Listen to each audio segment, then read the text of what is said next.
Hello, hello, hello. This is Riled Up, and I'm Dan. And I'm Collector. And man, we had a busy week. What's Thanksgiving and all that? How'd your week go?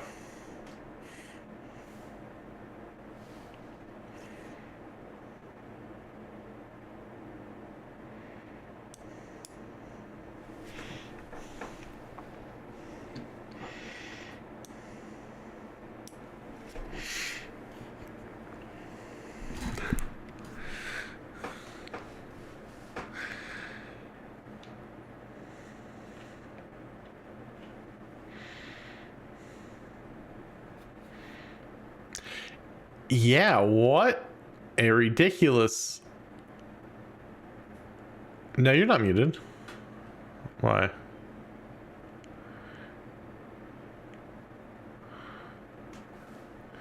Um,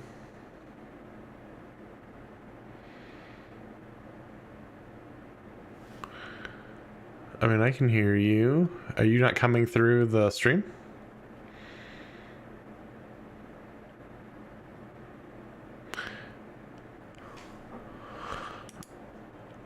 Uh,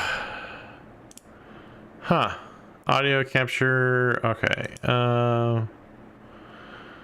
It's set to your. Let's try this one. That'd be really annoying. Can you hear that? Eddie, can you hear? Yes, you talk. Yeah, I gotta double check, make sure that you can actually hear me.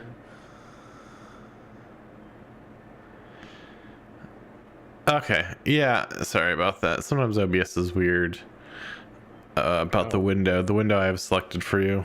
Sorry about that. well, that sucks. So I'm basically just gonna try and reiterate what I said. I love cooking. Cooked on Thanksgiving. It was great.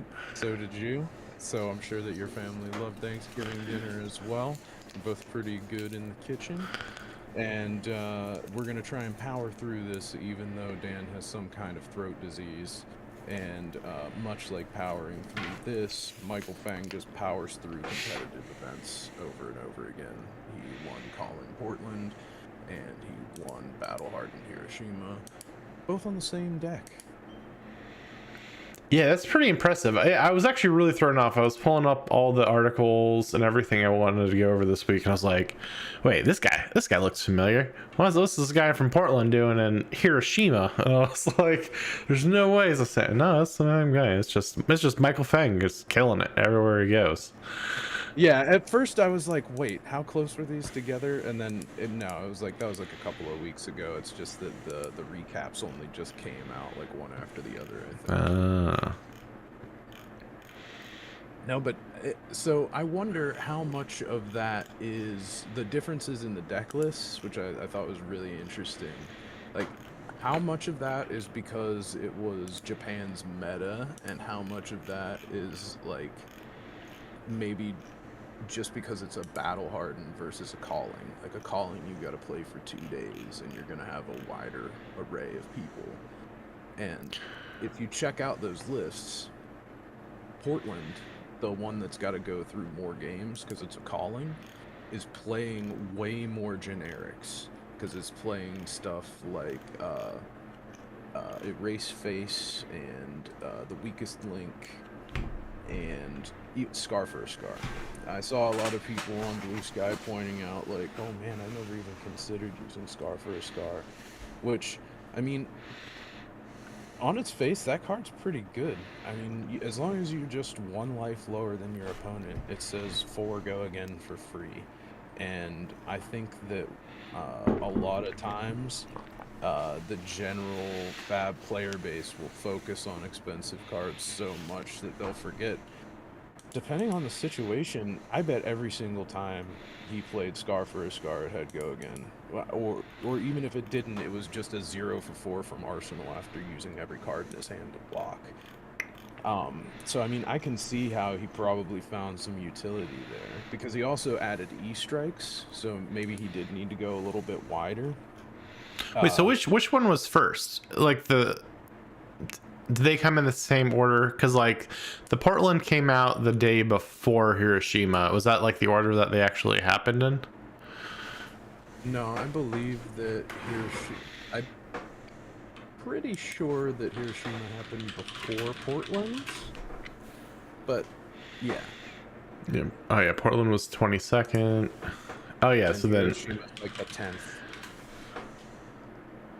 Yeah, I think the articles just came out in reverse order from, you know, but I mean they didn't really come out that timely at all. But if you the Hiroshima list, so first of all he's using 10,000 Year Reunion, which is that big Ward 10 beat stick, and he's using Mage Master boots.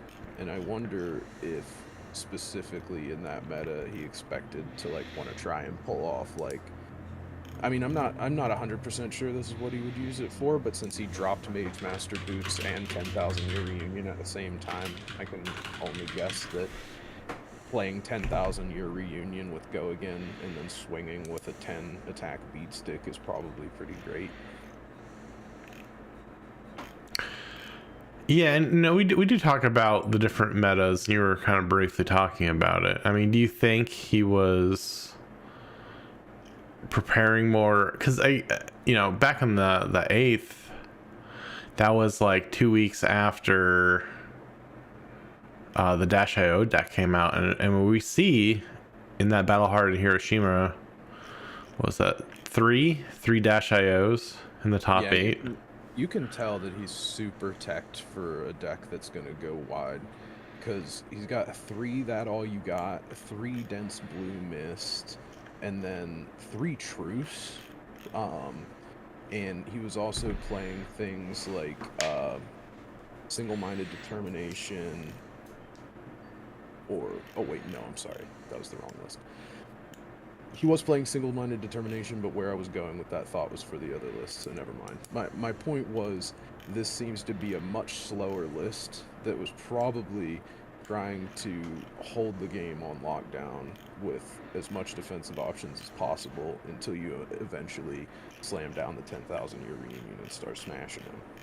Whereas the Portland list has way more areas where it has Go Again, and it's playing things that is more like a blue Enigma Chimera. Like that's an interesting card choice, and I wonder how often he actually played it, or if it was just in there for being a blue block 3.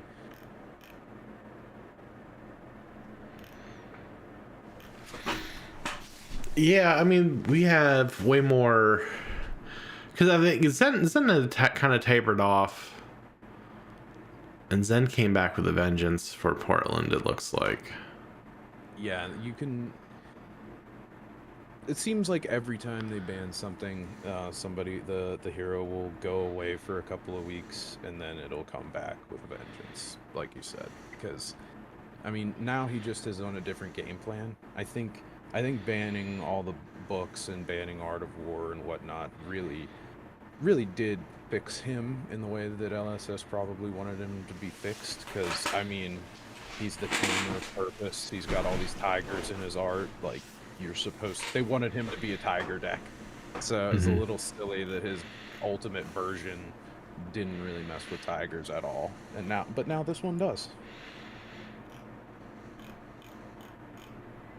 Yeah, and it's cool to see. I'm glad to see. Well, Enigma got her ban too, right? Like, but still. Oh yeah, that was Count Your Blessings. She got the Yeah. blue Count Your Blessings ban. I'm kind of waiting for them to ban Miragai though, because she's still placing super high. I don't know what her win rate is like, but it seems like the more often somebody tops, the more they get, complaints. I don't know how much people are complaining right now. It doesn't seem like they are, so maybe people do think she's fair, even though she keeps winning a lot. I mean, she's picked up 600 points this season, which is pretty crazy. Yeah, but that's also off the back of like not getting any points last season. But that was Yeah, she got 90. But it's interesting because you can see, like, okay, battle hardened Stockholm had 3 Zens in the top and only 1 Enigma, whereas you look at, you know, in battle hardened Hiroshima, we've got 4 Enigmas in the top and no Zens. And I think it's sort of just like, you know, if you want to play Enigma, how many Zens do you expect to see, and how are you going to deal with that? Because that's sort of like your natural enemy.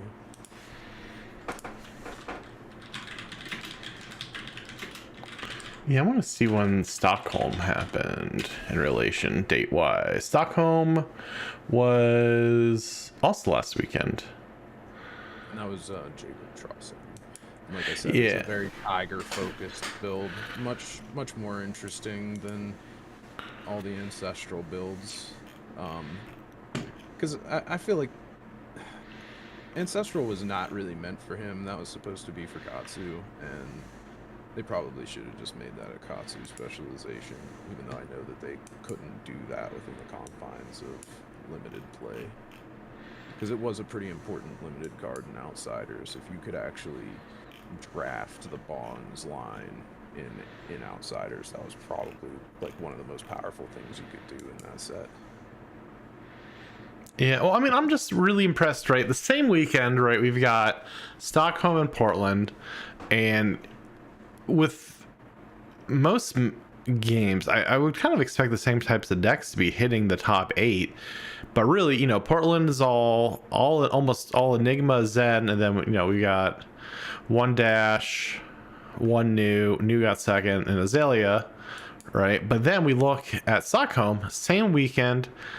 I mean, a Zen still has like 3 in the top 8, but we got Bolton, we got Kaio, we got Viserai, we got Ira, like completely different top 8s, like heroes coming in, which is, I think, really a good sign of a healthy meta.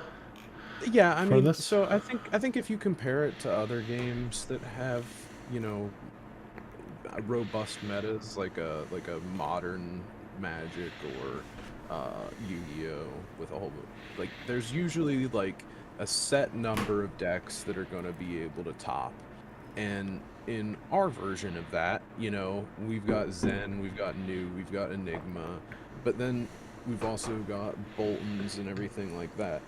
I think it's interesting because I do hear so many complaints about MST supposedly overshadowing everything else. But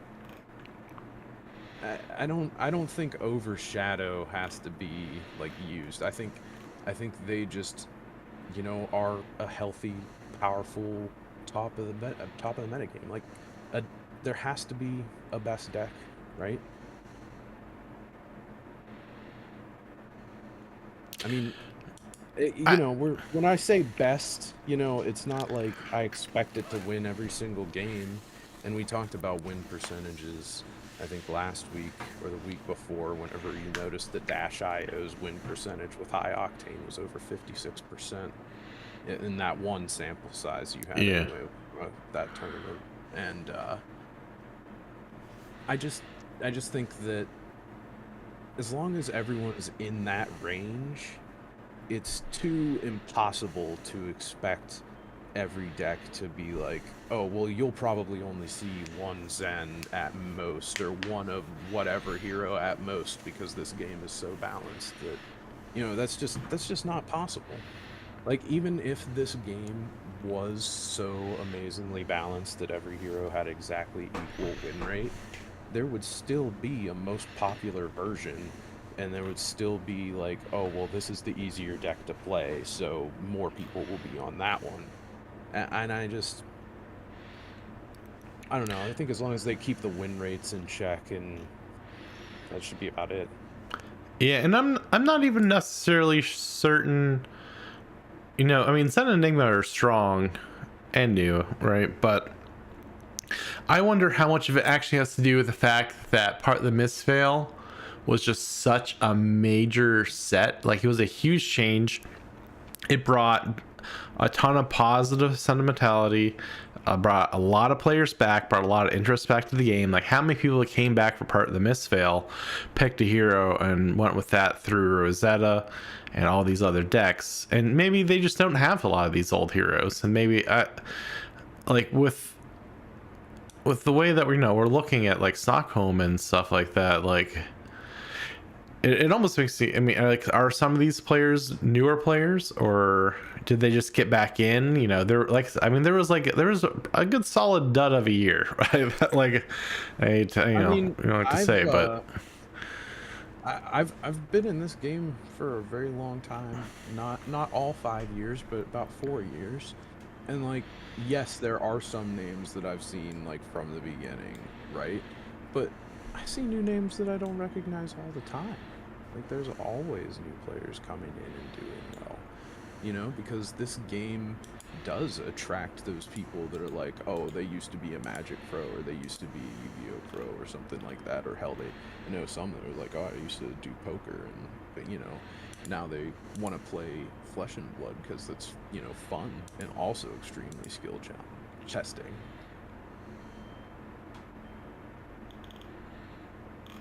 But I think one thing that I did notice, now that the way that you mentioned it about how Mistveil is like this set that brought about like a whole bunch of different things, which to the layman could be power creep, But I think since I've watched the meta evolve over time, I saw the Starvo meta come and go. Because I think I'm also seeing some comparisons to Tales of Aria, because that was the last time there was like a really huge power spike. And I wouldn't even call it that huge, but it was, right? I just don't want to make it sound like I'm overreacting and saying that it's bad, because Tales of Aria was a lot of fun. I love that set. And much like I love Mistveil, I love powerful sets, and I think a lot of players would rather have a more powerful set than a boring weak set. But maybe I'm imagining that. But I think when they have a set like Tales of Aria or Mysteria, you have these new heroes, 3 of them each time, that become the new sort of like powerhouses of the format. Briar, Oldhim, and then not so much Lexi until Briar and Oldhim were already almost out the door or all the way out the door. But then eventually Lexi did come in as well. All of those decks were extremely powerful, but not like... They weren't the only decks that could win, right? Just like now, the 3 Mistveil heroes are... Like, I would suspect that as soon as Enigma reaches Living Legend, you'll see way more news.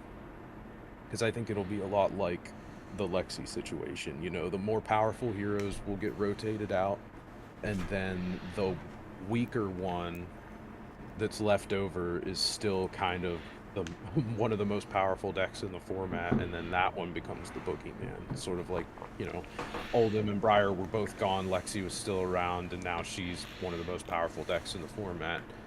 And I think that that's just sort of like a phase that this game goes through.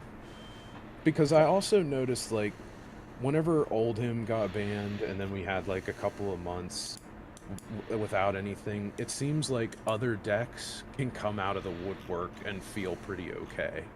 Like, I think that there is actually going to be like, this mid-meta in between 2 metas where like you could play Rhinar in Classic Constructed because something just got LL'd out of the format and people aren't really sure, so that like you could sneak in a pummeled swing big or something and steal games. And that's sort of like how the sets power up and depower. They have to print cards like the weakest link to deal with instants from Mysteria, basically. And that sort of shapes that meta until all those heroes are gone, and then weakest link drops from $90 down to $20, just like Amnesia. Which might be extreme, but who knows? If there's not a prevalent hero that has cards that don't block, the weakest link will go down in value, which I'm still kind of shell shocked at how expensive that card is.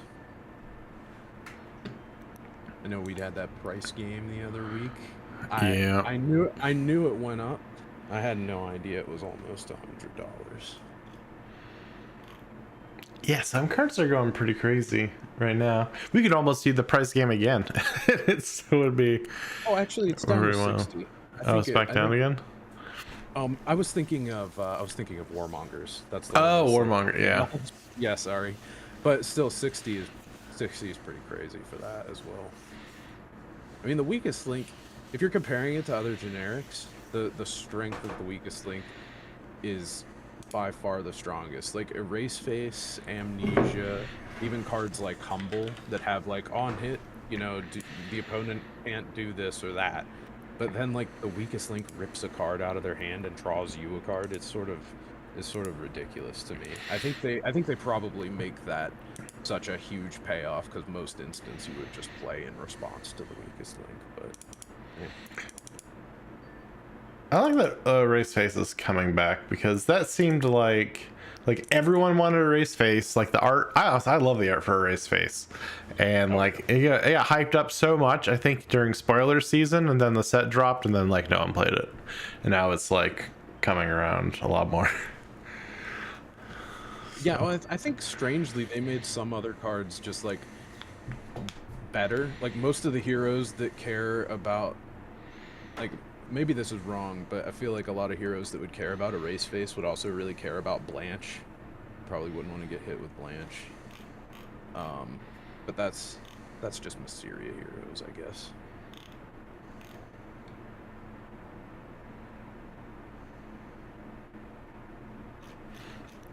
Oh, that exclusive playmat with the opposite perspective of a Race Face. Yeah, I remember seeing that. Was that somebody at the Green Tree shop that got that? So we got somebody in the chat talking about an exclusive playmat that came out from the opposite perspective of the Erase Face art. Like instead of, it was sort of like you were seeing the monk punching you with the glass breaking.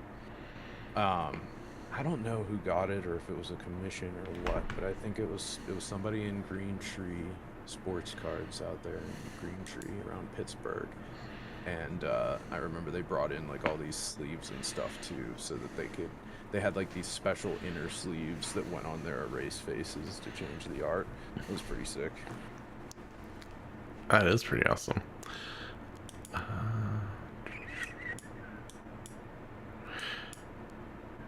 Yeah, well, man, I mean, there's been a lot of big changes. We're looking here at these battle hardens, the callings over this last month. Just last week, we were talking about Mercy Bickel's climbed to #1 in ELO, and now it's Jagash. Yeah, and she's down to 5. Hey, like she's still the highest rated American, and we still have more Americans than any other country in the top 10. So, go USA. That's true. Poland. Yeah. Yeah, Poland and Hong Kong are both strong contenders at two in the top 10 each, and then Romania has one. I don't know who the other one is. Yeah, I wish they would show like a chart or something. This is to show the history. I could have swore she was at like 2060 something last week. Like a loss of 60 low points is drastic. Well, I mean, you do lose ELO when you lose games, and I didn't see her in any tops, and I don't know if she played or not. So I mean, but that's still a huge change for 1 week. Like, I mean, think that one event can drop your ELO that significantly is interesting to note. Yeah. Like, I mean, I used to have pretty okay ELO, and then I like 03 dropped something, and now it's in the toilet. So. Yeah. I mean, and we're talking. Michael Fang. He's on the 30 slot. Like he won 2 major events in the last month, and he's only at 30. with That would be interesting to know, 1910. like, how often that elo updates, because you would think with 2 huge wins like that, you should be higher than 30. And Right. unless maybe it's just maybe he didn't play against anyone with higher elo at those events. Like if you have a 1900 elo and you beat somebody with a 1700 elo, does your elo even go up? I mean, that's probably more of a question for LSS's elo calculation team. I have no idea how to do it, but I would I'm kind of. assume. Yeah, I would assume. Well, I mean, I think I would expect that people who went to Worlds stuck around for Hiroshima Yeah. and probably did both events. Well, anyone who's, if you're traveling out of country for tournaments like that, it's like, oh, do you spend, say another week and hit up 2 events? I mean, probably. I mean, for flying to Japan, yeah. I don't know. Right. Like, I wouldn't want to fly to Japan for like 2 days. You're like practically spending an entire day on the plane, and then it's like 25% of your travel time was plane. Yeah, I mean, it'd probably be more than that. I mean, I think like when I've flown to Hong Kong, I think it's like up to 28-hour flights. So like, that's disgusting. Yeah, it's not a fun flight. So you do what you can. If I had to be on a 28-hour flight, I'd be riled up. That's when I'd say, give me some kind of sleeping pill, sedate me. I usually just have a little movie marathon. I think the last trip back from Hong Kong, I did a oh my gosh, I'm gonna blank on his name. He was in like The Fly, Jurassic Park. He's from Pittsburgh. Oh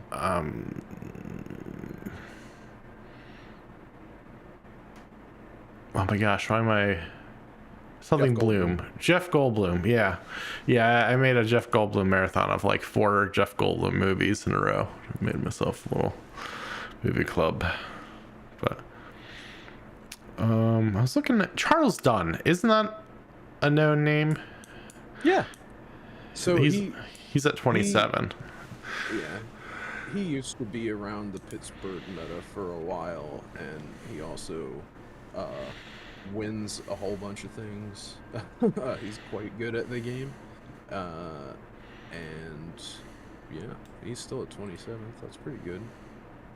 I don't think I've seen him on a top lately, because we have been paying attention pretty closely for like the past 8 or 9 weeks now, and I don't remember seeing his name in a top, or at least I'm almost positive I would have mentioned it. But yeah, that dude is a Diablo 4 dev as well. He works for Blizzard. That's always pretty cool. Yeah. I'm always kind of surprised. Because actually, I was trying to compare the lists of these 3 top 8s to the leaderboards. Not seeing a lot of overlap. So maybe that's why Michael isn't as high. Because if he's not facing other people. Yeah. Because maybe, it could be that Charles is just down, because I think Charles used to be very, very high. Like, if everybody else is sort of like going above his elo, like there's too much speculation on how the elo actually works, and the fact that you don't know if somebody's been playing in events really, unless they top something. At least from our perspective, just like watching the news of the games. I'm really the thing that really sticks out to me is that the gem numbers for all the New Zealanders are only 4 digits compared to everyone else's. Yeah, I tried to figure out like what the gem numbers meant once, because like I feel like I signed up before some people, and then they have smaller numbers than me anyway. So I think there probably is some kind of country code attributed to each gem number. Yeah. Kind of like a zip code.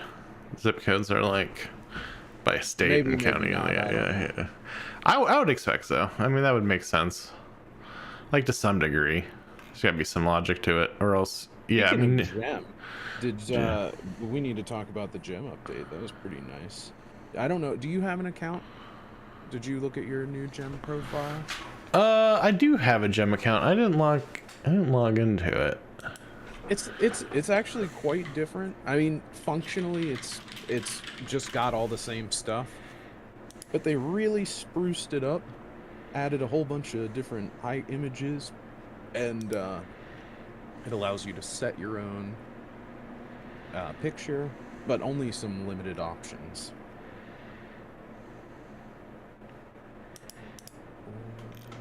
Yep, I still have 100% win and loss rate. So you have an account but never played. Yeah, I think I signed up for it back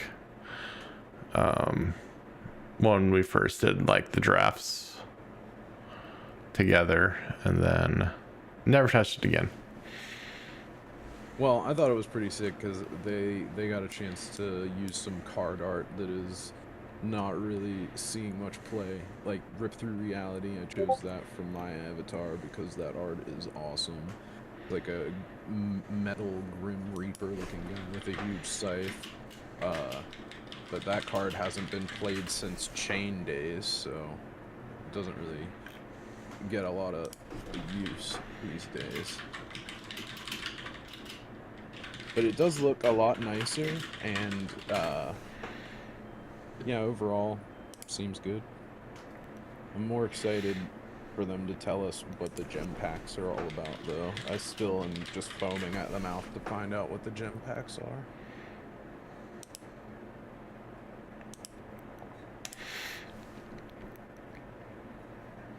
Regarding the skirmish season 10, we saw 5 different decks to play.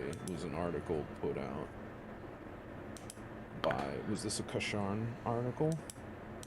I thought it was pretty nice. Give you a quick rundown of like if you just want to go to a skirmish, what to play. Yeah, and a couple heroes we've talked about quite a bit in the last couple of weeks. Blaze was featured heavily, Data Doll featured, and with Race Face. I'm actually quite tempted to try and go to one of these skirmishes because I really want a Cold Foil Channel Thunderstep. It doesn't really work for anybody but Acilio, but Acilio is one of the decks that I like to play, so it's pretty nice. I did find it funny that, I mean, I guess it's more because they want it to be that casual format, and hopefully it takes off more as that casual format, but I don't remember them ever posting an article that's like, hey, this battle hardened season, this whatever season, play these CC decks. Like, this is really trying to like reach out to somebody that is like, not necessarily a competitive player, but then they are on the fringes and play a little bit of Fab, and then they read this and are like, well, I really like KO. I wonder what kind of deck list should I play? And then they look into it and they actually get a deck list that's linked here, and boom, they can go to their skirmish. Pretty nice. I like that LSS is putting that kind of thought into these things. Yeah, I think it's pretty wild that the game itself is investing this much into the community. Whereas I think someone like Magic or Yu-Gi-Oh!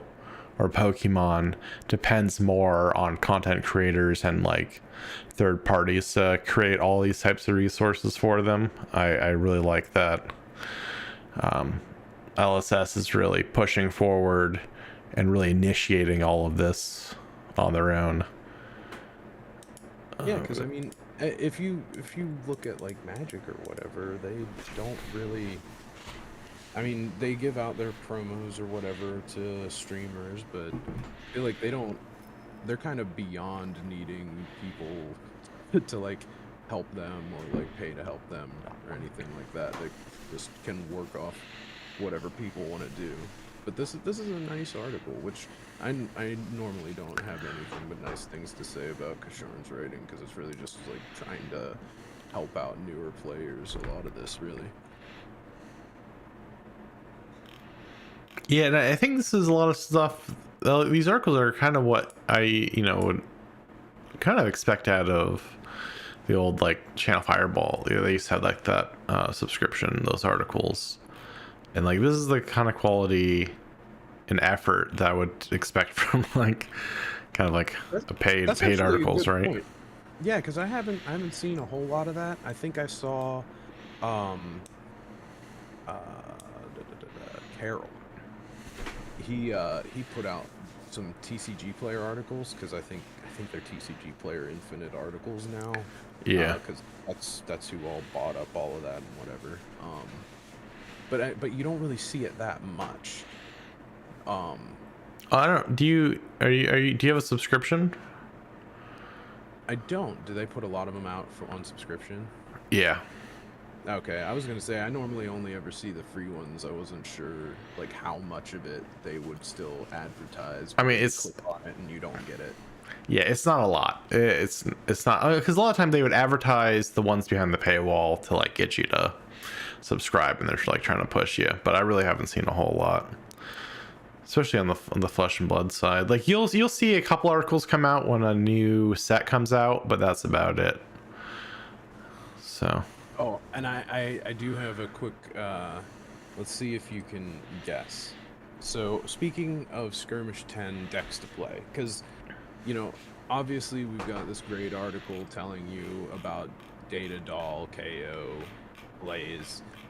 I'm still not super high on the fact that Blaze is a promo only. I wish that there was a better way to get a Blaze, but I'm also in the camp of, if somebody can, you know,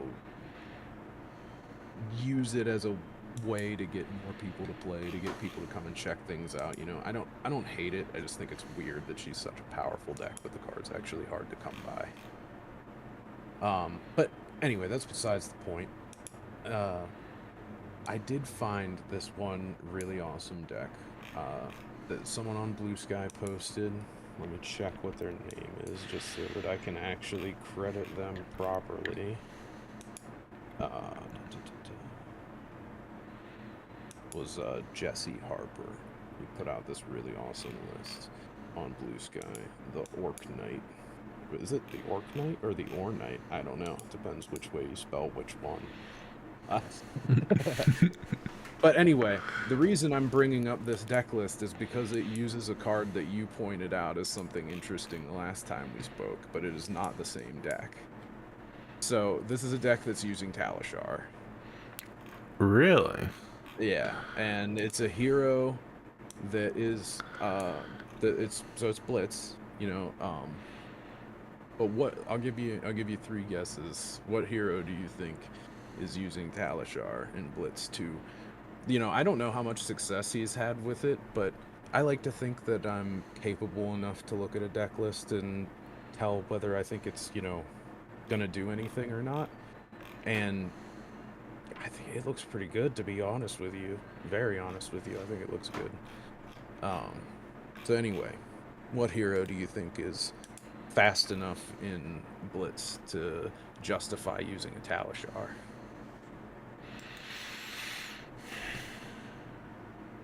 because I think it was Data Doll the first time we looked at it, right?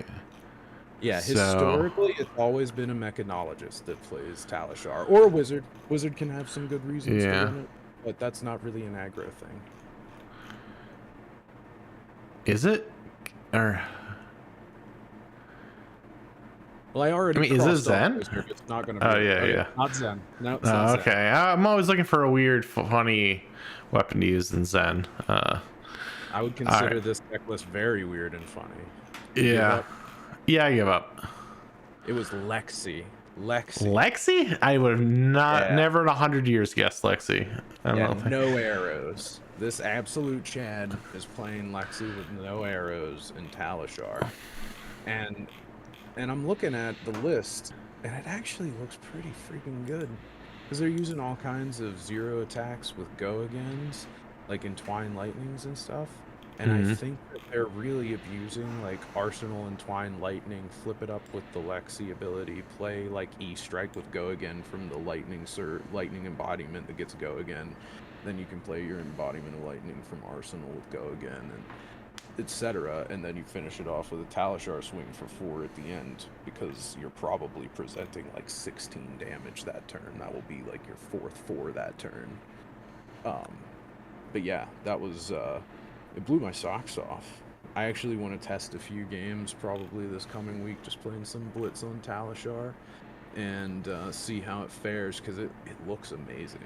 And I like if I might actually try that list if I do a skirmish. I'll try his arrowless Lexi because it's just pure damage, pure go again lightning cards.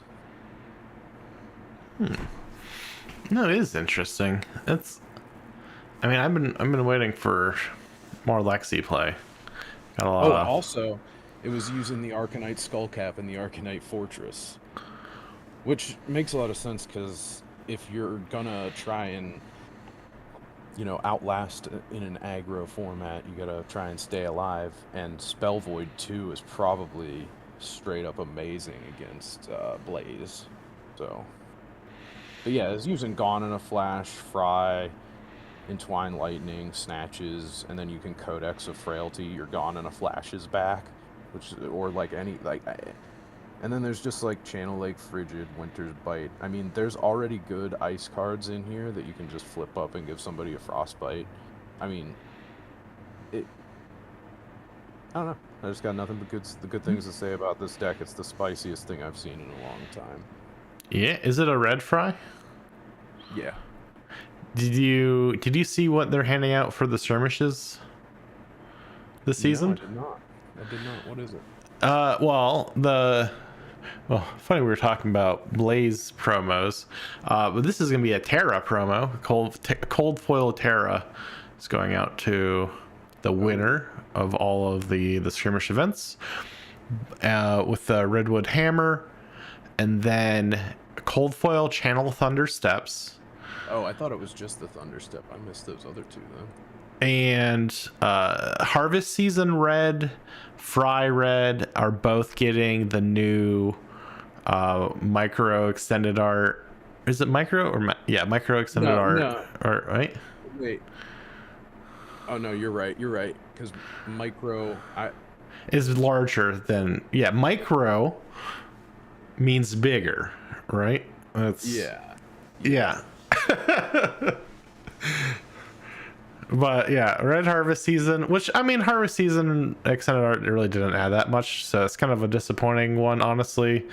The Fry, I still stand by Fry top 3 foil in that common slot. I love the way that they have like the red and like the lightning and the burn marks and everything come through, but I cannot wait to see the lightning press from Chicago that's coming out. Yeah, the full art or the micro extended art. Yeah, the micro. I'm actually really annoyed that I'm looking at the Skirmish Season 10 event page here, and they don't call it the micro extended art. Everything there, even though there's 2 different types of extended art here, they're just all called extended art. They need to get in line with their naming here. And actually, before I forget, Sigil of Aether is the last foil. So it's one Sigil of Aether, 12 red Fries, I guess, 12 red Harvest Seasons, unless they're doing all of them. But maybe they are. Maybe they're doing 3 of each. I don't know. They only show the red ones, which in times past they've shown all the different colors. So. And then Brush Off is the matte, it looks like. I think it's Brush Off. But yeah, no, I'm really excited to see that. Terra, it's cool to see. What was the only way to get Terra before? Oh, the only way that you can get Terra is in the First Strike decks. So First Strike, okay. So that's interesting. Yeah. Cold Foil will be nice. So Brush Off, that's the one with the guy deflecting the kunai with the scarf, or whatever that is. The cape, I guess, the blue cape. Yeah. It's a piece of cloth. Sure. You can't see. That actually does make a pretty sick map, to be honest. Yeah, you can't see the whole thing in their promotional picture for it. They've got the cards covering all but like his head and then his hand on someone's head. I was like I'm pretty sure it's Brush Off. I've seen a lot of Brush Offs this last week. I never noticed that his hat was flying off ever before. Oh, it's covered up by the card. But Yeah, he's losing his hat. He's got to move Yeah. with the quickness. yeah, that's the spot prize, random spot prize. Oh, as well as the sigil of aether. The sigil of aether is extended. It's the bleed through extended art, not the Not micro. Yeah, The smaller art. right, Right. right. But speaking of brush off, how did you sell 11 brush off blues? Same 'Cause, person. Anybody out there who plays this game, played Outsiders Limited, like what are you doing with brush off blue? Somebody out there thinks Flick Knives is going to be an absolute menace, and they are worried about these daggers coming out of their face. And they need I these mean, brush Flick off Knives blues. is insane value right now. I mean, I remember selling them at 45 and Right. being so happy about it, and they're like, what, like 80, 90 right now? Something- Rainbow Foils up to 90. Oh, I don't know. I think I sold mine, or I was thinking cold foils, but Oh, well, all I can say to that is that, sure, that's the power card. It can go crazy. Brush off blue is like, I. So it's weird because I think somebody that bought that is just sort of like, I think I follow their thought process maybe, that they're like, oh, Flick Knives, it deals 1 damage, and brush off, this stops it perfectly and pitches blue. But like, there's plenty of other things that could also stop it. I don't know, because if they deal any type of damage other than just 1, it doesn't even work. It has to be 1 damage. Like if they hit you with 2 damage, you still have to stop one of it with like an iron rod or some kind of block or whatever, so that the brush off for 1 will even work. It's such a specific card that was like, even in limited, people were not like, brush off blue is bad. It's pretty bad. I've always wanted to like message someone who buys these and just be like, why? Like, I'd love to know I mean, I love it, but I'm always interested in the mentality. Like, one guy bought 17 flash blues. It's a common. Like, you're not cornering the market. You're not, like, what do you need 17 of a single common for? I hope they're just building decks, because flash blue. Let me see what that does even specifically, because I'm like, in my head, I say flash blue, and I just think blink, and I know that's wrong.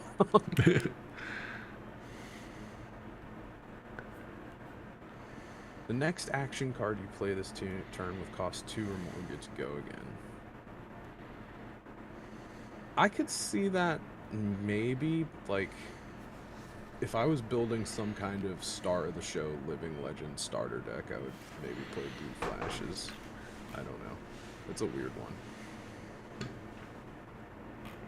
one. I mean, you know, I guess there could be like a commoner CC format. Right now, everybody plays commoner, and it's just blitz. But I wonder if a commoner CC format would ever be played. Then I could see blue flash being a definite. Yeah, some of the cards on this are actually a surprise to me, because I filled all my orders at like noon, went out, did a bunch of orders, came back to 10 fresh orders in my box, and now I'm looking and I'm like, oh, I sold like 3 full puzzles, or so like that. Every week, these puzzles, people like, they sell. And Yeah. these are decently priced. They're anywhere between 25 cents and up to what, $3 for the Verdance feat. Yep. But average probably what, like 60 cents a piece. I think almost the average is skewed because of the $3 card, but they're honestly probably, the average is probably 25 cents for the rest of them. But it's still a quarter a piece, right? Like, Well, I was gonna say, well, if as much as that you've opened, you've hit the feed a couple of times. So I mean, it's oh yeah, they always fair sell. to use the skewed. It's perfectly fair to use the skewed average if you're actually hitting them. Yeah, well, I mean, I've opened 8 cases, and you average 7 pieces per box, so that's 28 a case. So, and I think I've pulled 5 feet so far. Yeah, that's So pretty decent. That's a little yeah. bit. That's all your luck. You got all foot luck. Yeah, yep. I should know. My powers are all in the degen side of things. I was actually at the comic shop today because so it's Black Friday, right? You saved $800 today. Dude, I'm gonna pull this for comedic effect. I kept it. One sec. One sec. Yeah, this receipt. My man went to CVS today. He's got all kinds of. You see the receipt and you think maybe there's some kind of like game or like, you know, how did we do today? Take the survey. Here's the QR code. Here's the coupon for next time. No, he just bought 10,000 loose comics. Well, so okay, so I went up to New York. I got my car inspected finally for a few months. I was like, let's go up to good old Chautauqua Comics. Al, love that dude. He opened a car shop here for a couple years, didn't work. So I wanted to go in. I was like, I should try and buy some sealed local, support my local store. But then they had a sale where they're like, if you buy 150 comics plus, they're only 50 cents a piece. So I was like, well, you know, obviously I got to get a couple comics. So I'm going through and I'm like looking through all of my comics and I'm just like, so I got a couple comics, just a few. This is the most ridiculous receipt I've ever had. Buy a couple of dozen comics. And most importantly, I bought 5 packs of Lorcana and 5 packs of One Piece. To open on stream this next week too. They had a sale on Lorcana boosters, which is actually why I went up there. I was like, let's see what because they didn't list the price. They're just like, it's $1 off per booster Lorcana. And so I pop in and I'm looking around. He's got 1 booster box of Lorcana half opened, 1 booster box of One Piece, tons of Magic, no Yu-Gi-Oh, and some Pokemon and binders. And I'm like, have you ever had Flesh and Blood cards here? He's like, is that a new one? And I'm like, no, it's been out for like 5 years. He's like, you're the first person to ever ask me about Flesh and Blood. I'm like, well, that's disappointing. And so, yeah, I tried, but apparently, so I don't know if you remember early on with Flesh and Blood, it was a complete nightmare to get product. Like a lot of stores were requesting, distributors couldn't push out to everyone. They're very, very select, and it really hampered the spread of the game. It was awful. It was really bad. But apparently that's what's happening with Lorcana right now. He can't get Lorcana through a distributor. He has to buy it through like another person. So him and a bunch of other stores buy from someone else who buys from the distributor. Because they are having a really hard time, which is why Lorcana prices are ridiculous, and he's not moving a whole lot of them. He's got all like these starter decks, but they're so expensive, right? Like, I don't want to turn this into a Lorcana podcast, but like, there's nothing differentiating a box from today versus a box that they reprint tomorrow. So very soon, I would assume that whatever distribution problems they have are going to be done, and then the price will crash back down whenever they print to meet demand. So, yeah, I don't know. I would not. Yeah. That sounds like bad juju over there for that. Yeah. I mean, everyone's been signaling those alarms, right? Like, Lorcana's way overpriced. Be careful. This does give me a good tangent to be riled up about, because I did see some people every time, you know, something gets banned, you know, back in Art of War. The Fab community is actually pretty good about this. There's really not that many people that I saw complaining of like, oh, I spent $50 on Art of War and then they banned it, rabble. I saw a few. Those people exist, but it really wasn't like insane, and they seemed to, you know, get over it. But sometimes I'll see people that'll be like, don't invest in a card game. It's a hobby, blah, blah, blah, blah, blah. And it's like, well, I suppose that if you are somebody that just went and bought 20 Command and Conquers because you thought that they would go up another $20 and then you're going to sell them all and then they reprint it and the price goes down and you get burnt, I would say you kind of deserve that burn. You should know what you're getting into, and that's not the person that I would normally be directing comments to about caring about investments or whatever.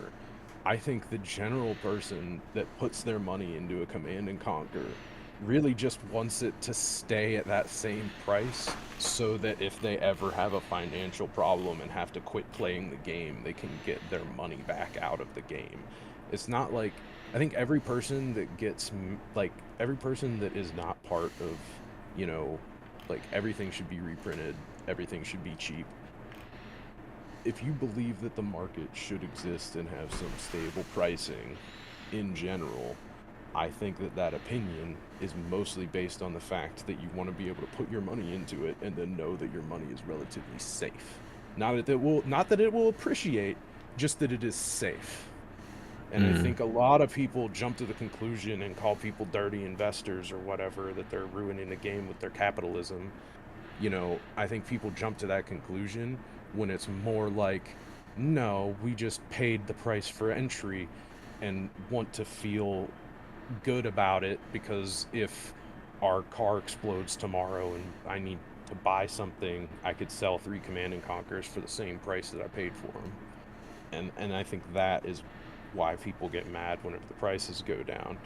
And yeah, I think I'm just a little bit riled up from seeing people just brush off people's concerns like, well, maybe you shouldn't invest. It's a game. It's a hobby. You lost your money. Yes, that is part of it. That can happen. But the people that are sad about it, for the most part, are not upset because they invested literally like a stock, bought thousands of copies, and now they're out all kinds of money because they expected it to go up and they were going to flip it.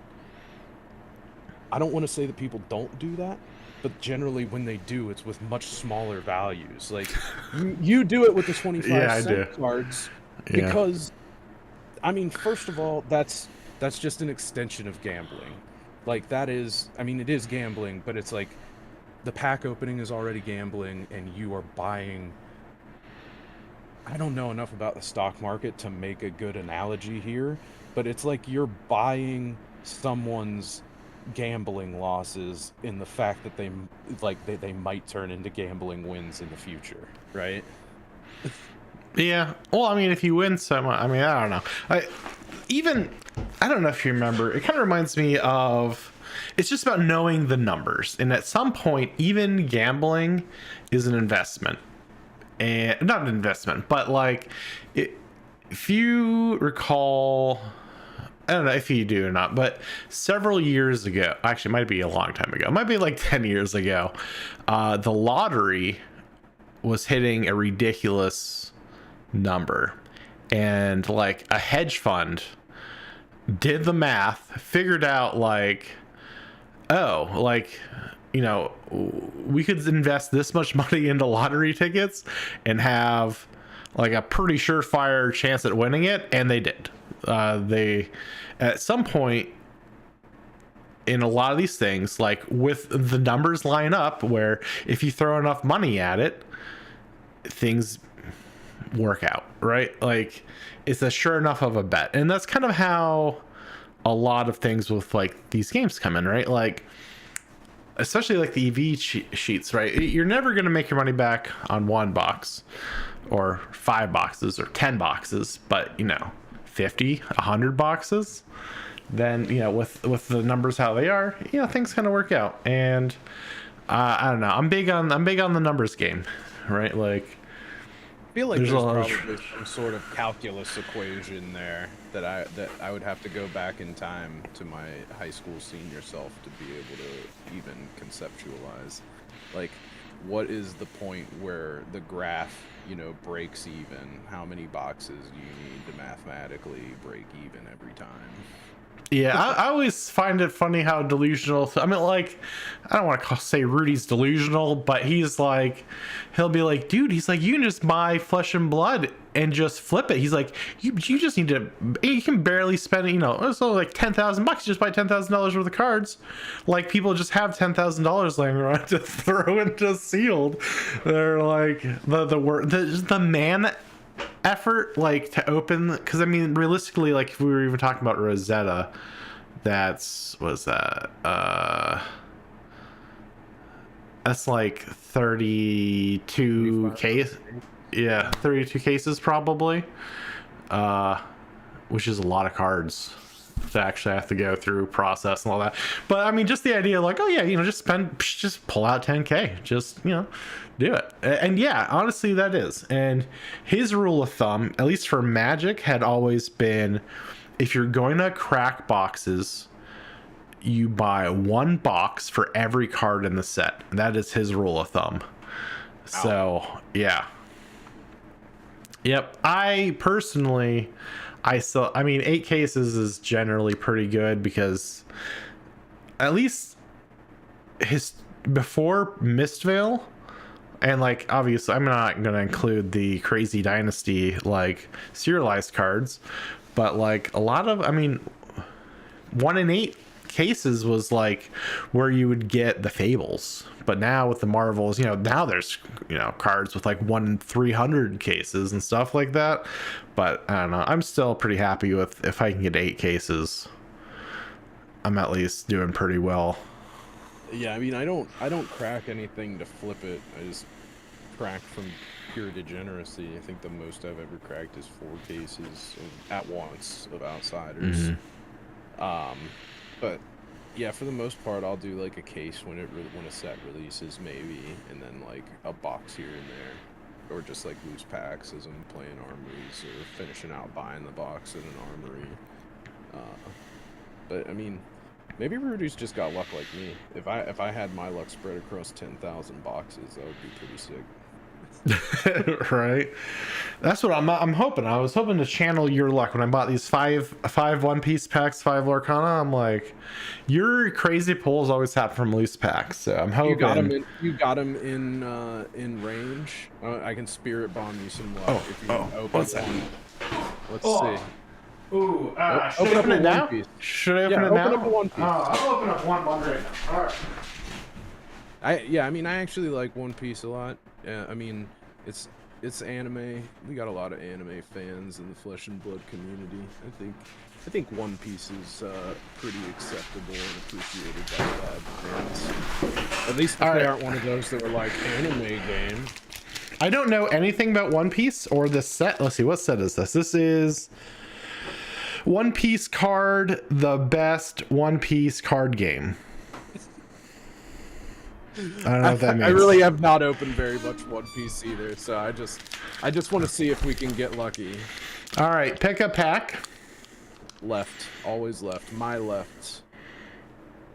Yeah, so it's your right. It's your right. No. My left. Yeah. Okay. I don't have my opening set up for this. Oh my gosh, the light's not. Well, let's see what the actual cards look like. We're just testing my luck here. We're testing remote luck. The rest I'm going to open up in a card opening, but we'll gamble with one. Wait, what is this? Let me make sure. Okay. Let's see a manga card. There's no way. Oh it's my gosh. It's impossible. Just flip the rare and see if it's money. Okay, here we go. Ooh, guard point. Chopper. Tony Chopper. Let's go. Okay, Trafalgar Law. Helmet Bow. This is a pretty cool pack. I like this pack. Yeah, I haven't actually seen or understood any of this yet. I don't know who this person is. I'm not far enough in. Baby 5. Okay. Oh, one-legged soldier. I'm actually in this in the anime. That's a cool character. Khalifa. Okay, yeah, she's back from Water 7. Bartolomeo, hell yeah! This guy's like one of my newer favorite characters. He's an Oh, is that asset. shiny? It is a little shiny. Oh, it's a foil. Oh, it's actually like a reverse hollow. So I don't know if it comes through. Ooh. It does a little bit. I could tell it was shiny. Yeah, everything is shiny but him laying there. Oh, that's interesting. Oh, I see the little Z's coming out. Yeah. Oh yeah, there we go. Cool. That's probably the money card right there. Let's see. Yeah, whole 9 cents. Really? Dang. Yeah. For foil. How about this one? Wait, no, this is I can't read it. It's very this is Kaido. Holy crap. This actually looks Kaido. It's like gold. It's like full art. Hold on, I gotta figure out. There's a whole bunch of Kaidos. Oh, that was only $1.44. Really? With how cool this looks? It's $1.44? Yeah. Dude, this is crazy. I mean, the One Piece card, like they do go pretty hard. It's textured. Yeah, it's like textured. It's full card. All right, let's see. And what's this one? This is another foil. So there was 3 foils. Yeah, I think that's fairly normal. That's a lot of foils per pack. But I really like this reverse hollow. Yeah, no, that's cheap because it's got all kinds of printings. All right, and then this one has a different back, so I don't know. Oh, that's because it's just that was your token, right? Yeah, but everybody has to play those, and some of them are worth a little bit more than others. I forget what it's called though, but it's basically like your energy. Well, that was pretty cool that we pulled the Kaido. I haven't seen that far in the anime, but I know that he's a big boss character. So, I mean, if it's only $1, I'm probably just keeping it. That is such a cool card. Yeah. I really can't. Actually, I need to turn my light back on here. Dude. Also, I'm gonna have to. I'll bring this out again on one of my streams. I really can't understand like how cool this card looks. It's probably just a bad card, I would bet. Like if it's not, like if it's super mega foiled like that and still only $1, it's probably just not good. Yeah. But I don't know the One Piece meta at all. So, but I am pretty happy you pulled a Bartolomeo, even though it's not worth anything. I just like that guy. Yeah, I feel like if I pull a card this blinged out in like Pokemon, it's like $100 card. It's really...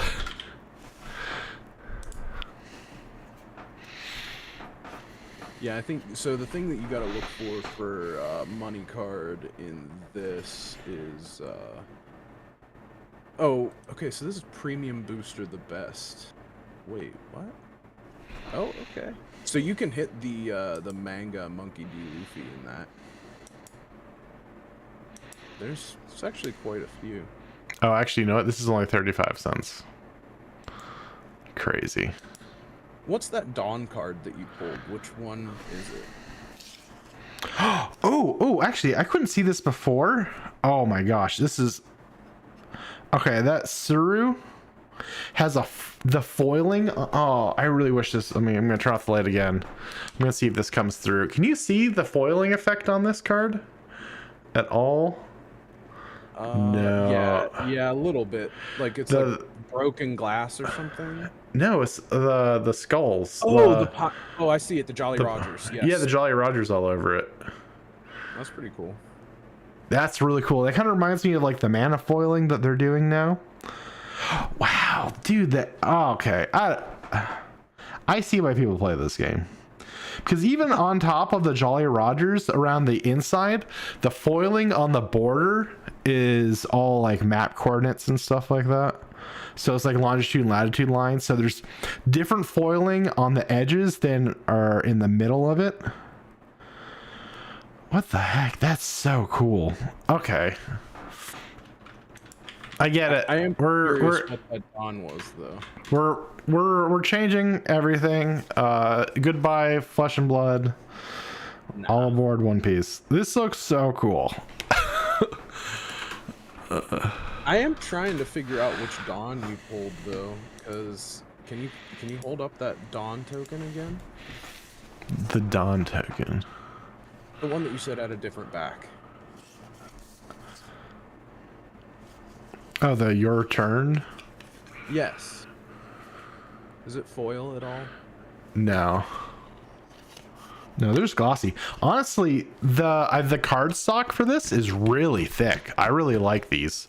It's not quite as thick as like Card Fight Vanguard. Well, maybe. It might be the same card stock as Card Fight Vanguard.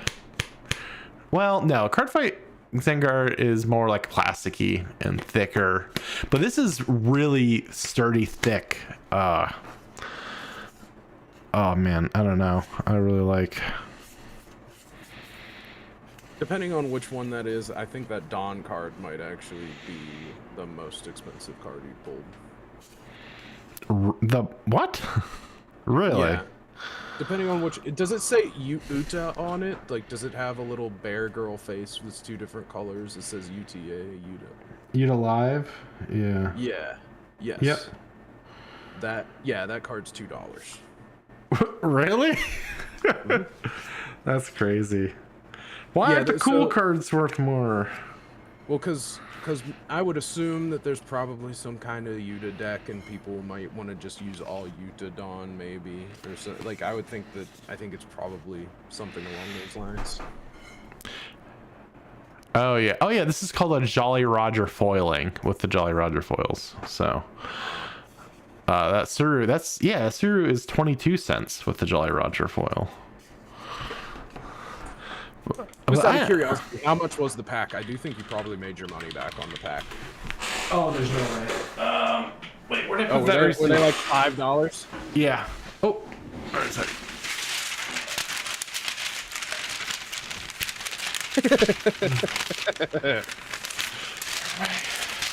Black Friday shopping.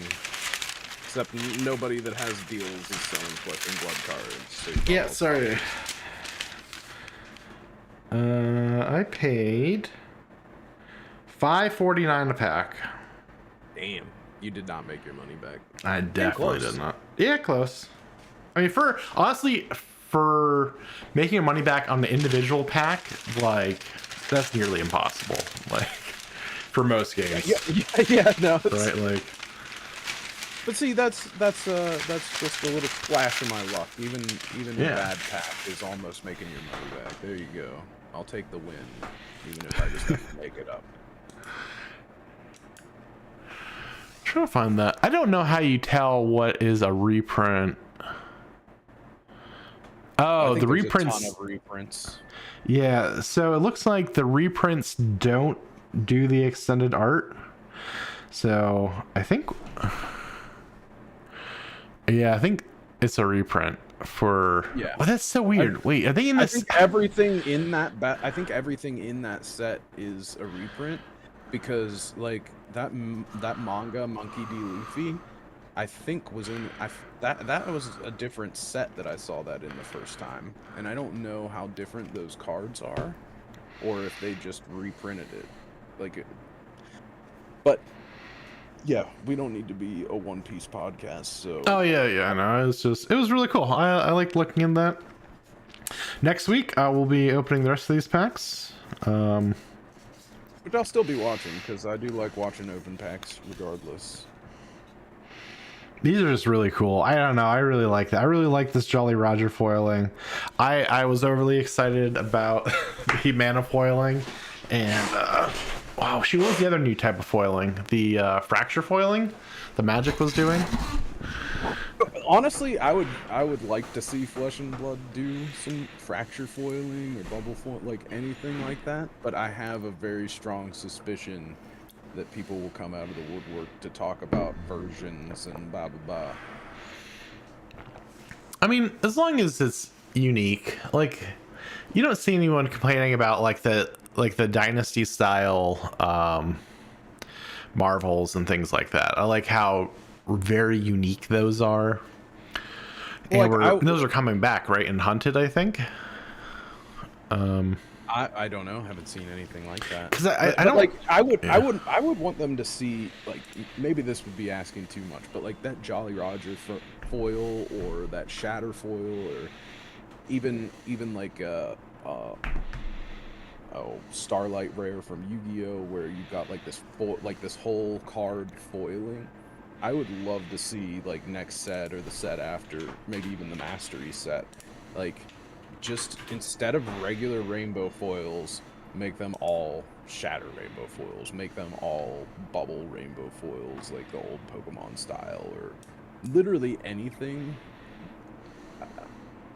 Because as much as I do like plain rainbow foils, sometimes when I'm looking at other card games, that especially the ones that have the textured foils, like the textured cold foil, like, it just reminds me of cold foils, but if they were better. And I would love to see them do some nicer, like, textured foils, or shatter foils, or anything like that, because I just think they look cool. Yeah, I'm a kind of a sucker for these. Actually, I know a lot of people that think, oh well, it takes away, like, if you ever looked at the Starlight Rares, it's just like lines of foil across the entire card, depending on like how you shine it in the light. It's even unreadable. And as I'm saying that, like, a good thing, but for me, it just is like, blindingly flashy. It's just cool. I don't know. I'm into that. Yeah. No, it's really strange. Sorry, I don't have to go back to One Piece, but like, they only have 20 boosters in a pack. When have you ever seen? So like, That's I think Pokemon. No, well, yeah, Flesh and Blood does 24. I think Magic. Are you sure that you're not just does talking 36? about the best booster that you Maybe. that you I mean, bought? Because the booster set that you just bought is called like the best whatever, and it literally looks like it's all reprints. And I don't know anything about One Piece. I'm just my. It's a reprint set, yeah. Yeah, so I would guess that if it has less packs, that might not be normal. I don't think if it's a full reprint set, they don't, like Yu-Gi-Oh and stuff, they change like the number of packs. Like they'll have smaller sets and bigger sets. I think that it's pretty normal for a set to do less packs in a box if it's all reprints.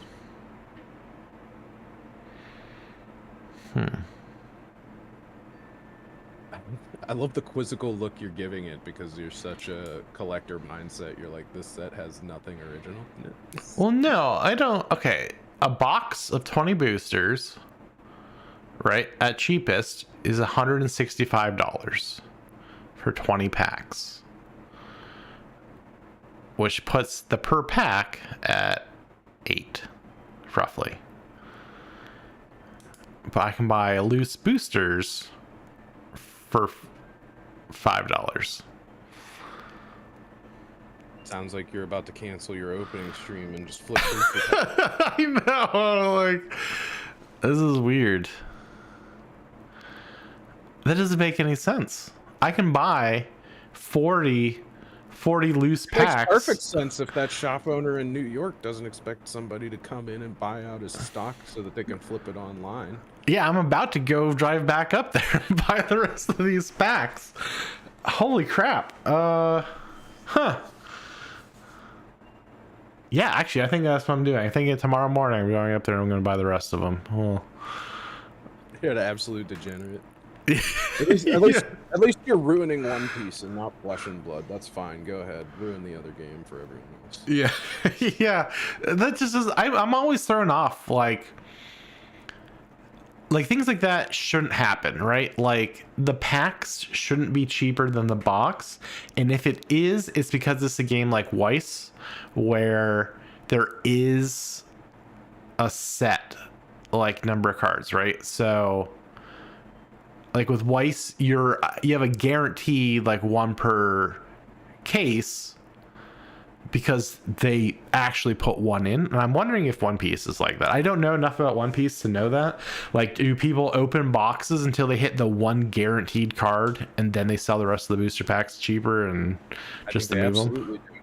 Yeah. I think that would be my thought process if that's what's happening.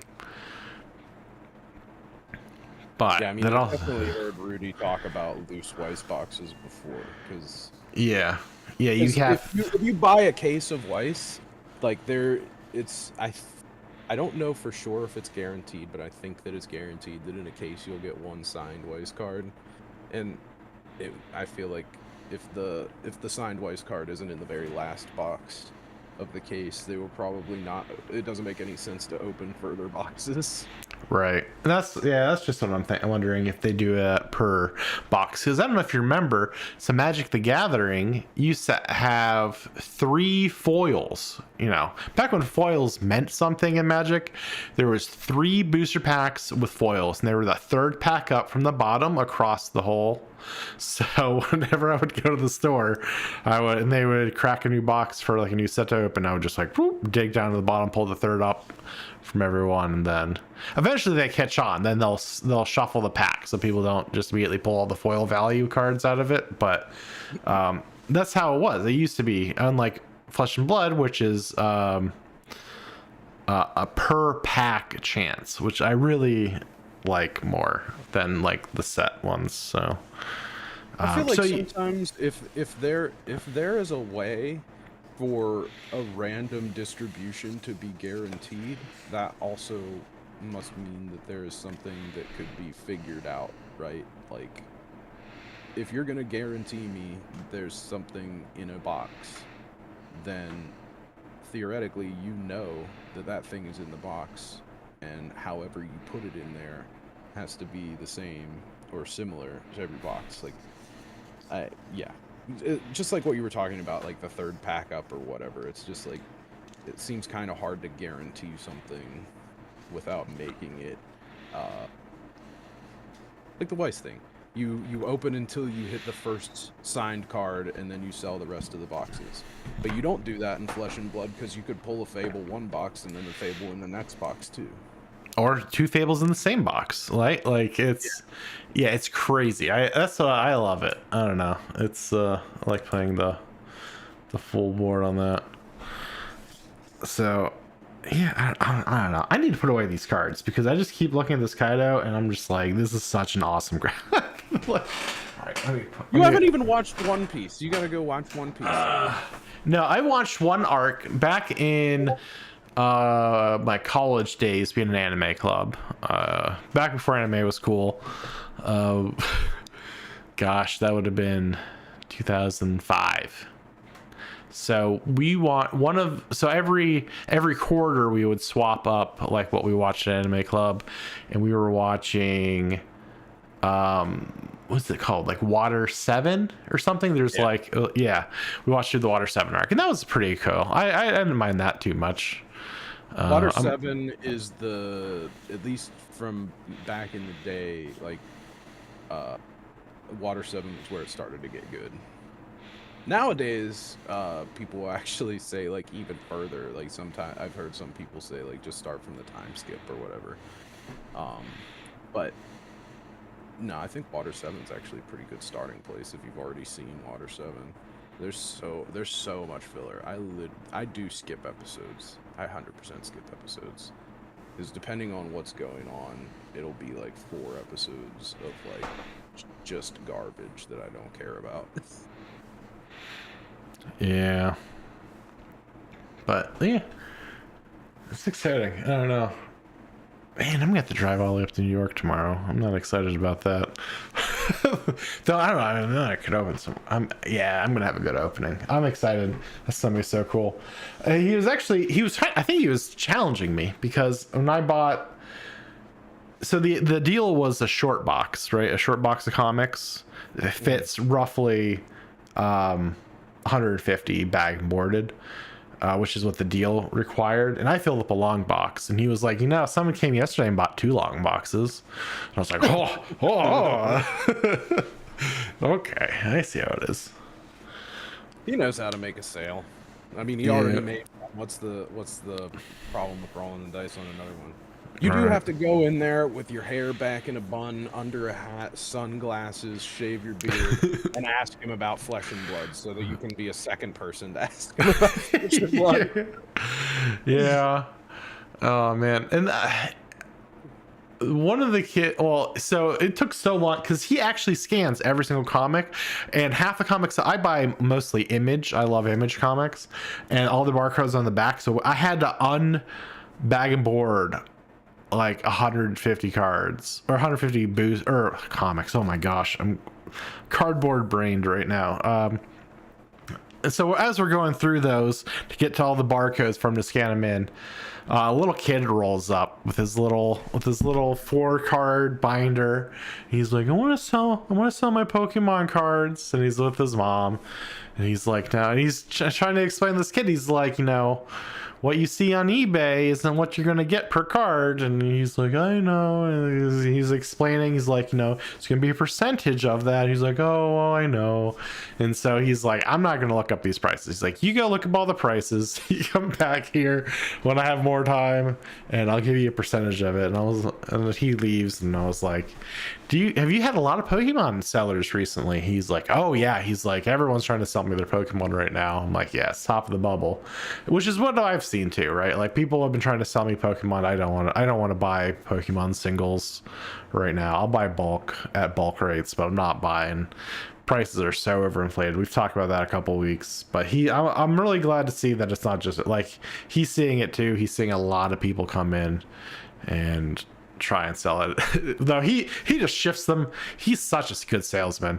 He's like, well, we can just put this right into credit, and you're a big boy now, and I think you're probably ready to play some Magic the Gathering now. So he slowly moves them right from Pokemon right into Magic the Gathering. What a salesman, that guy. And it worked. He actually gave him a free starter deck for Magic the Gathering too. Hooked him right off the bat. That's what I aspire to be one day.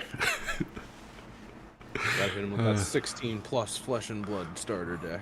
Yeah. And be like, hey, look, you ever see a man ripped in half before? Or yeah, maybe steer away from the assassin cards. Assassin or the brute. The brute ones I think are the worst, right? Like all the old Rhinar cards, like was it like Blood Rush? Yeah. Some of them are just such gore that you can't really even tell what's going on. Yeah, I mean, like cards like Shred are really graphic, but not gory. But then you look at, is it Snag? Oh no, is it Blood Rush Bellow? Or I'm trying to think. There's one I just saw in someone's deck. No, he's like standing on a pile of gore with like 2 halves of people on each hand. Oh, is it tear limb from limb? No, I think it was in this the skirmish article. Let me see what it is. Blood Rush Bellow. Yeah. Okay, that's what I thought it was. Yeah, Blood Rush Bellow is a very, very graphic card for a child. You look up Massacre. I don't know. Brutes are big fans of tearing people in half. Yeah, they are. Massacre, like one time, before I looked at Massacre really close, I thought it was like a horse or something, and then it's just like part of a torso. Oh yeah, Massacre's pretty brutal.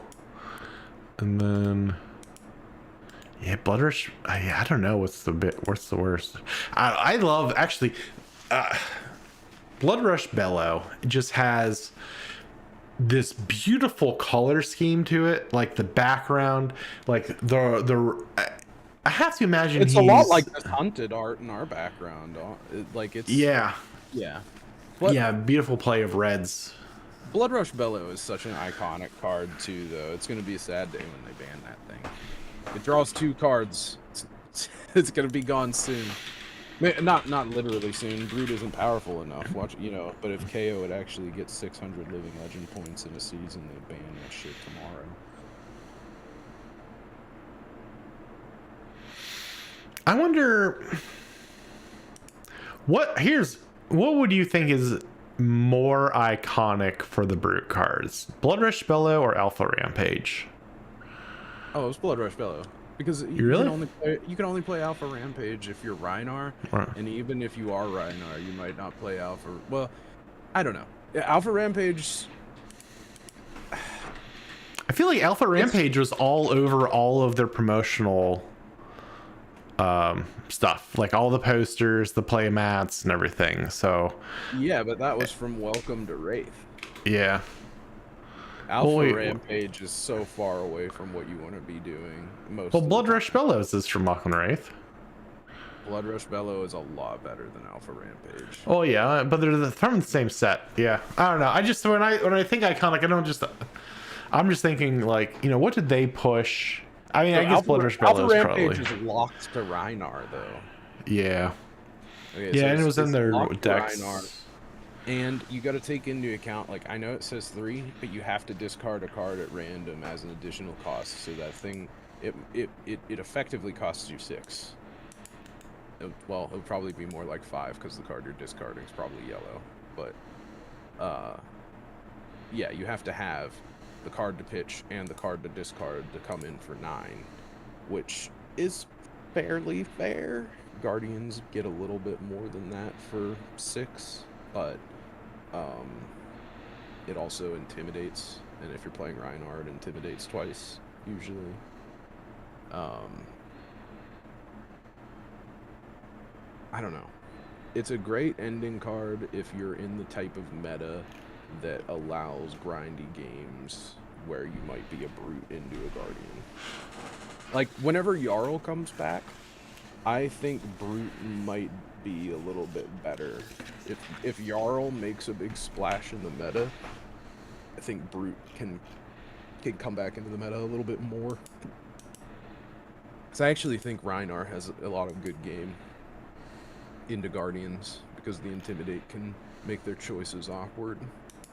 And a lot of times, something that you need to do to beat a Guardian is to overwhelm their defenses. And whenever you get close to the end game, Intimidate can really help you relieve them of their ability to defend.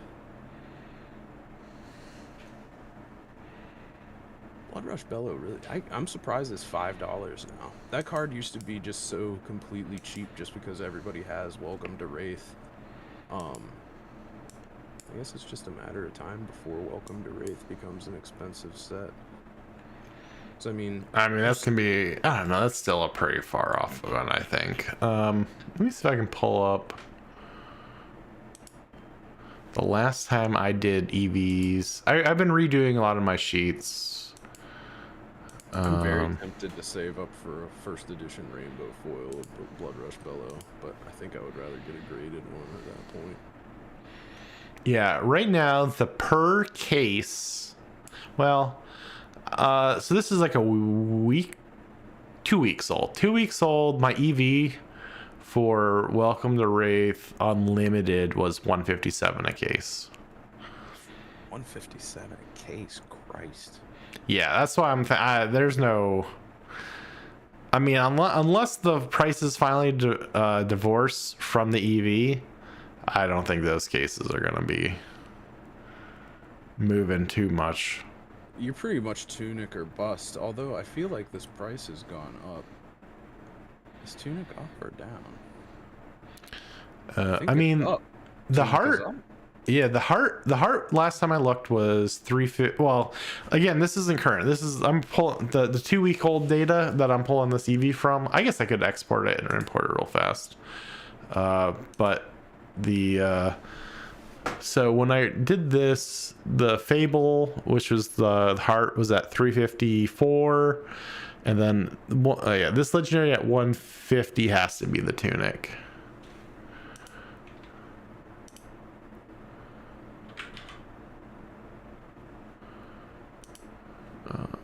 Let me see, how fast can I think somebody might have bought out Tunics today. Really? That's interesting. There's 2 sales of 4 Tunics today. Well, I mean, today's the day to do it. You get 10% back. Yeah, I mean, I've seen one. So Yeah, whoever did this, somebody bought 4 of them at 148, and they bought 4 of them at 160. And now it's up to 170. Which it looks like the price memory recently is like 150-ish. So I did watch a Rudy video today where he's talking about how cards seem to still be kind of at a high, even though we're going into a historically weak time. And maybe things will start to go up after this weekend. Because, I mean, I wonder how many Enlightened Strikes sold. I'm looking at that now. Lots. What is different? Yeah, I mean, they sold like 30 Enlightened Strikes today.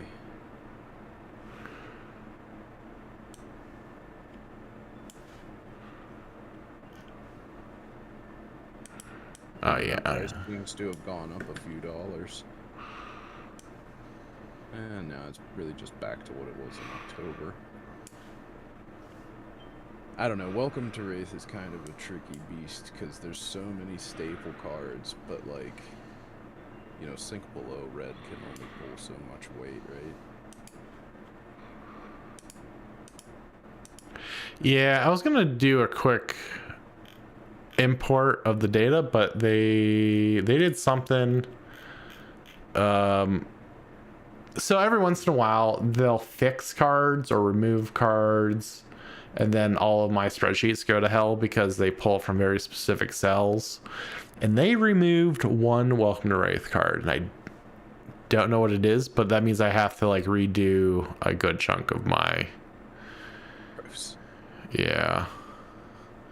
Yeah, dude. I think a rising tide, you know, raises all ships. Cause so you've opened a lot of Bright Lights. Wasn't the non-foil tunic only like $100? Around there, yeah. Because I've pulled 2 or 3 of them. I'm looking at the 3. You can look at the 3-month price for the non-foil tunic on Bright Lights, and it is just straight. Like oh, this. really? Yep. Tunic, it's rising to meet that price of the foil tunic, and that's why the foil. I think that's why somebody went crazy buying like 4 tunics at a time, which to me makes total sense, because you can look at something like a foil Enlightened Strike where the normal is like $30 and the rainbow foil is like 120. So if you think about Findall's Spring Tunic, if people are rabid enough to raise the non-foil price to $135 out of the Bright Lights box, you know, why wouldn't you just pay $30 extra for the rainbow foil one that's probably going to be overall harder to find in the future? But maybe not, because it was printed to hell and back. But it's still rainbow. I don't know. There's a lot of factors for and against it, but I wouldn't be surprised to see Tunic be like a $200 card. I think it's just tough with how much WTR there exists. Even though I'm kind of glad that they overprinted the first set, because it's so good. And I think, you know, even though it would be cool to, you know, have that investment that grows really quickly, it's better to me, at least, that the unlimited WTR is a little bit overprinted, because it is such a damn good set. Like, I want to be able to find it in 5 years for a relatively decent price to play it for fun. Yeah. I know I'm gonna want to do that. So it's actually kind of nice that it's overprinted. All right, so we were looking. All right, so 2 weeks ago, the per case was 157. I've updated my spreadsheet, and now, hey, the per case has risen to 165. $8, huh? And that's even with the Fable dropping $50, which that Fable carries A lot of weight. Yeah, of the $1.72 per pack, the Fable is 31 cents of it. That's pretty huge. Yeah. And the legendaries carry the most weight at 70 cents of that $1.70. Which is mostly Tunic, because those legendaries are not that expensive. Yeah, Tunic's sitting at 172 now. So that went up $23, it looks like. Yep. But mostly because I think at least one person bought multiples today. Wait, let's I'm sorry, I'm gonna undo. Wait, that's at 45. And it hurts my soul to see scab skin leathers and braid forge bracers at like $25 a piece. Any warrior or brute mains out there, just go grab your WTR legendary. It's so strong. Just spend the $25. It's so good.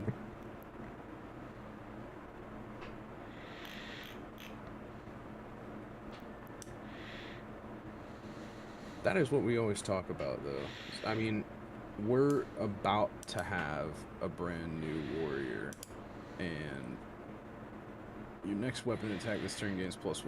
Activate this ability only if a weapon you control is hit this turn. And you've got a warrior that's going to be using daggers. I'm pretty sure Fang is going to use Brave Forge Bracers, unless they make something in the set.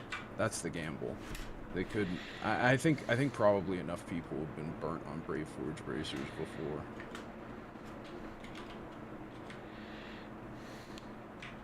So I know Brave Forge Bracers. So like way back in the day before Monarch came out, I pulled a random Brave Forge Bracers, sold it for like over $100, just because it was like on the news of like, oh man, Bolton Light Warrior, this legendary is gonna be awesome.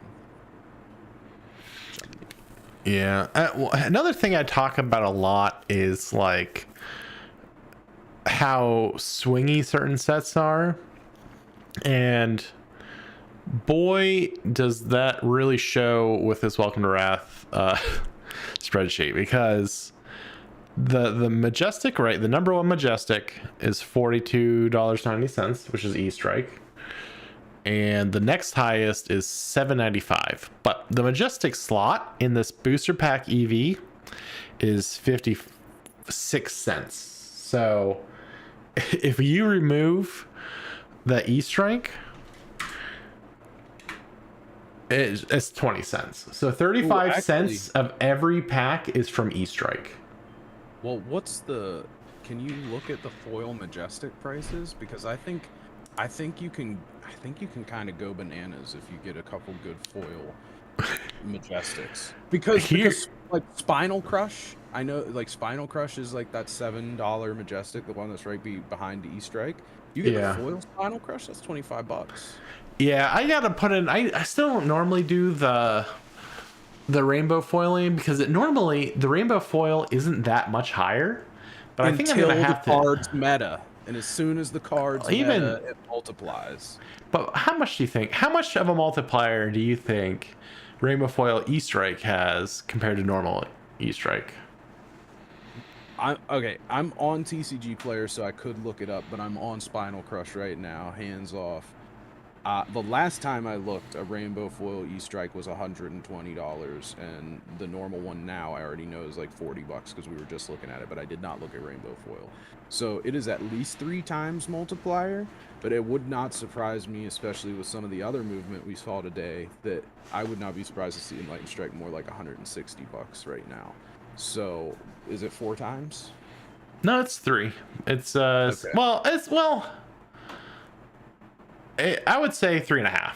It's at 146 compared to the. It has bumped. Yeah, it's definitely bumped.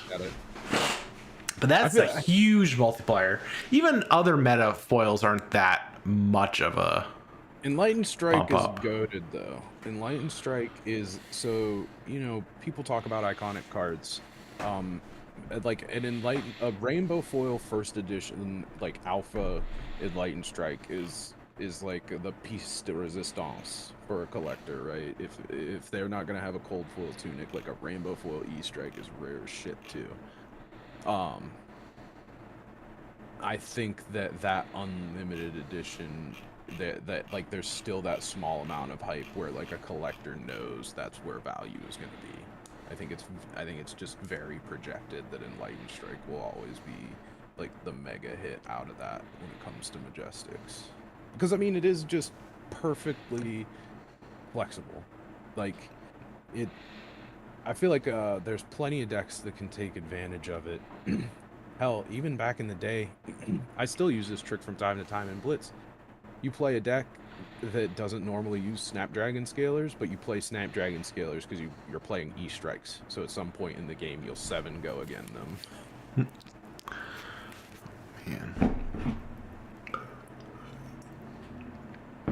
Man, you want to talk about things that rile me up? Let's talk about... Really, just looking at this EV chart always frustrates. Not even just anytime I'm looking at an export of Welcome to Wrath or these earlier sets. Do you remember when every token used to have a corresponding other token on its back? So the number of different tokens. So let me see if I can just. Well, yeah, because Welcome to Wrath was like a fucking fever dream whenever doing those tokens, because you could get like one Kodachi on the back of a Dawn Blade, and then you'd get like Young Bravo on the back of a Dawn Blade, and then you'd get the Quicken token. You know, like it did not make any sense to me, because I feel like there was several cards that could have more than one card on its back. 92 combinations of tokens. Do you know? That is more than... That's way more than I thought they were going to be. What? Yeah. Imagine now listing those to for sale is obnoxious. I had that problem when I opened up. That's honestly crazy enough. You should have a binder with one of each.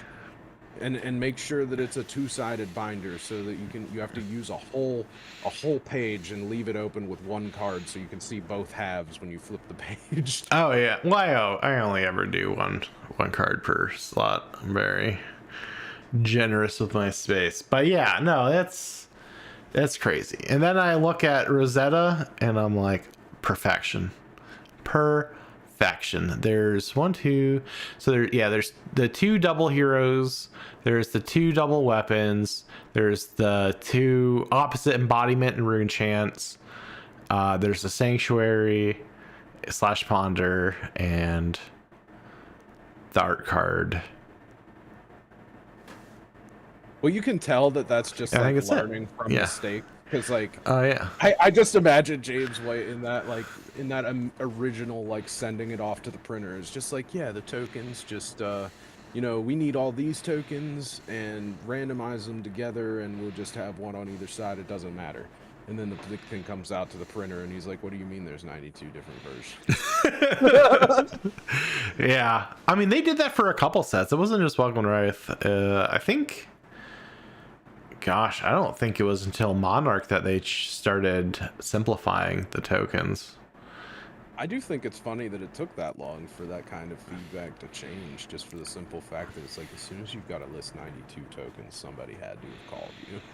Yeah, well, I think it's just the delay, right? There's that 18-month run up, so like, yeah, I guess there's probably a huge amount of time whenever the game first comes out that it's just like the only people that might give a shit are like it's not, you're not getting those TCG player listings anyway. Yeah, I mean, they probably, I think realistically they were developing Crucible at the time that Welcome to Wrath probably dropped, like with how the timetables work.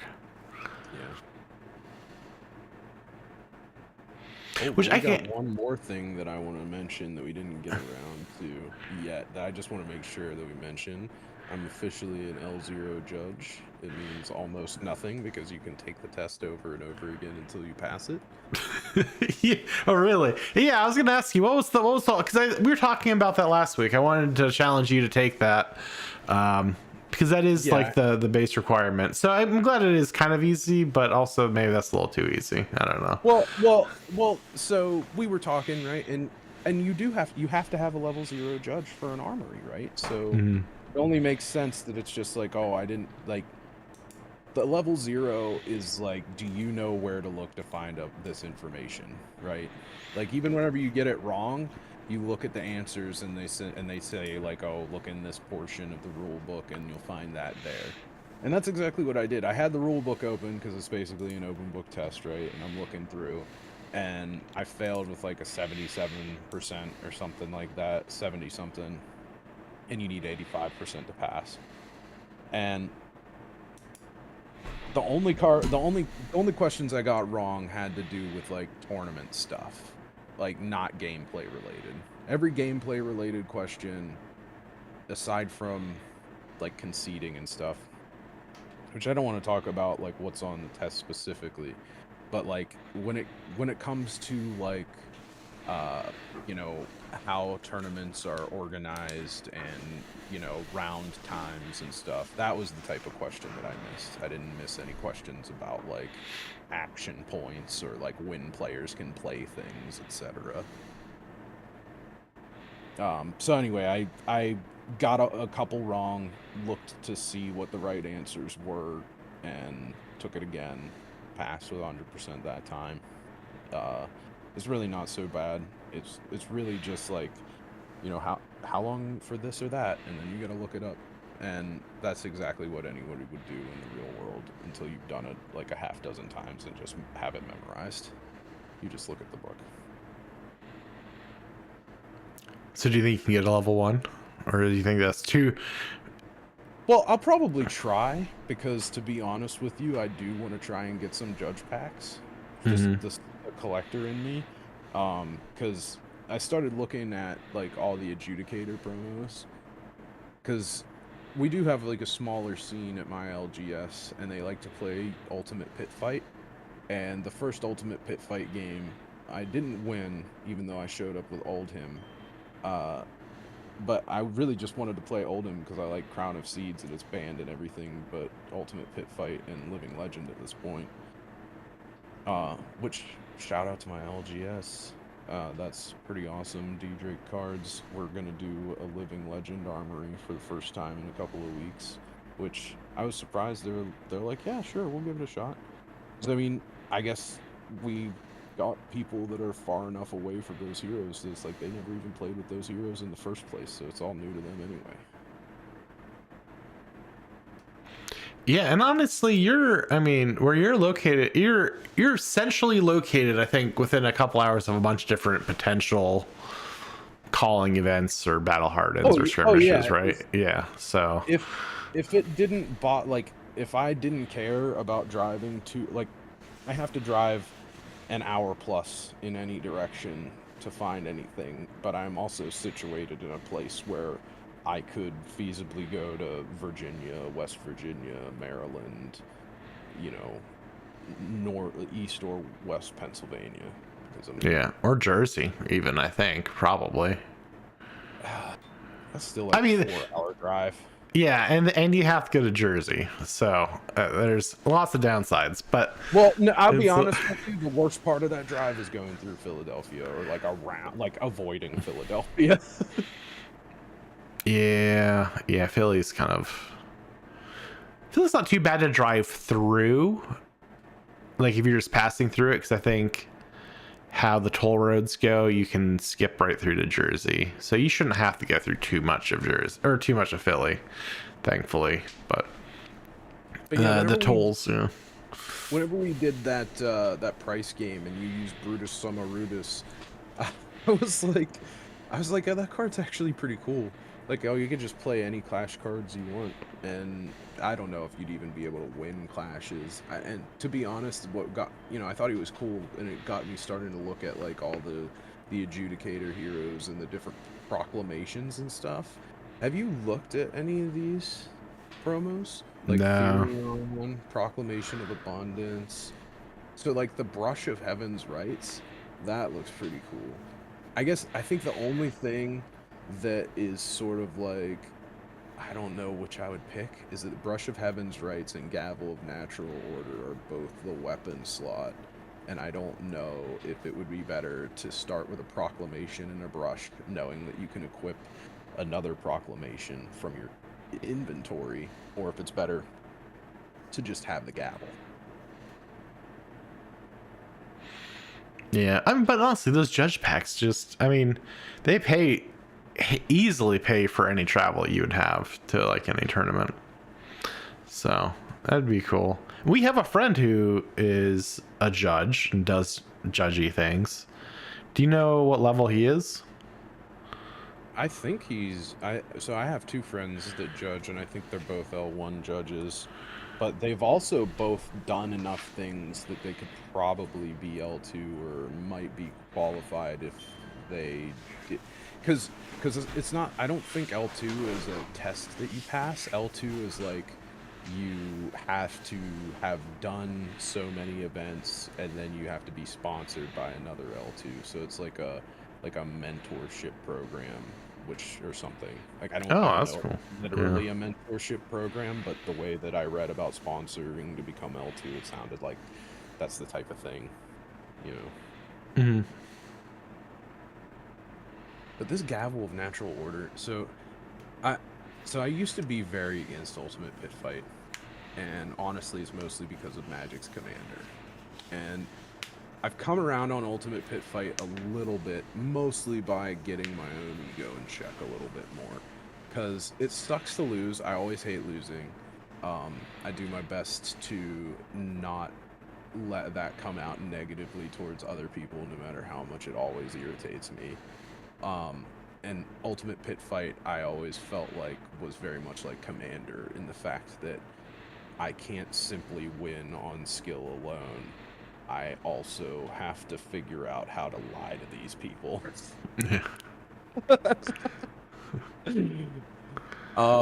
And it's a little bit more fun if you can just fully try and just be like, okay, we're playing Ultimate Pit Fight. This is not a win-lose situation. This is not a competitive game. If I lose, it does not mean anything about my skill level. It's just Ultimate Pit Fight. Which, you know, maybe that's just, you know, people need to talk about mental health in these kind of games, and I think it's especially important in a game like Flesh and Blood that is so, like the community's nice, but like it's a very competitive game, and you get to the professional level enforcement, you're gonna miss a trigger and you're gonna be screwed. It's, you know, nobody's gonna be nice to you in that situation, you know, because being nice would be like letting you take something back, and that's probably not going to happen at professional levels. Yeah. And so sometimes winning and losing, especially in a best of one format, like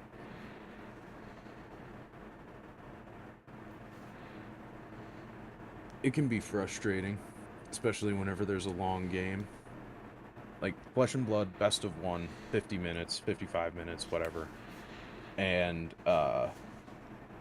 you just spent 55 minutes losing a game, and it was a game that you thought that you should have been able to win. You know, there's a lot of ways that people will like take that out on themselves, and I would put that type of energy even towards UPF, even though that's not really what it's about. It's about just, you know, having fun and messing around.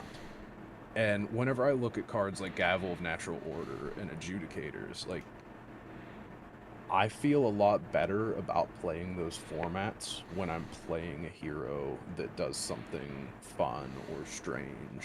Or like that Oldhim game that I played actually opened my eyes a lot. Like, Oldhim's insanely powerful, but I was also playing against a Prism and a Dromai.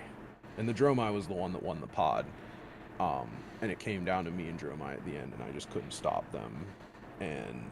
But it still felt fun because they had never played against anybody that had ever used, like, they had never experienced Crown of Seeds, they had never experienced Rampart of the Ram's Head, they'd never experienced all those play patterns where Oldhim will just, like, play cards on your turn and defend and just not seem to take any damage. Like, basically until two other players were dead, I hadn't taken any damage.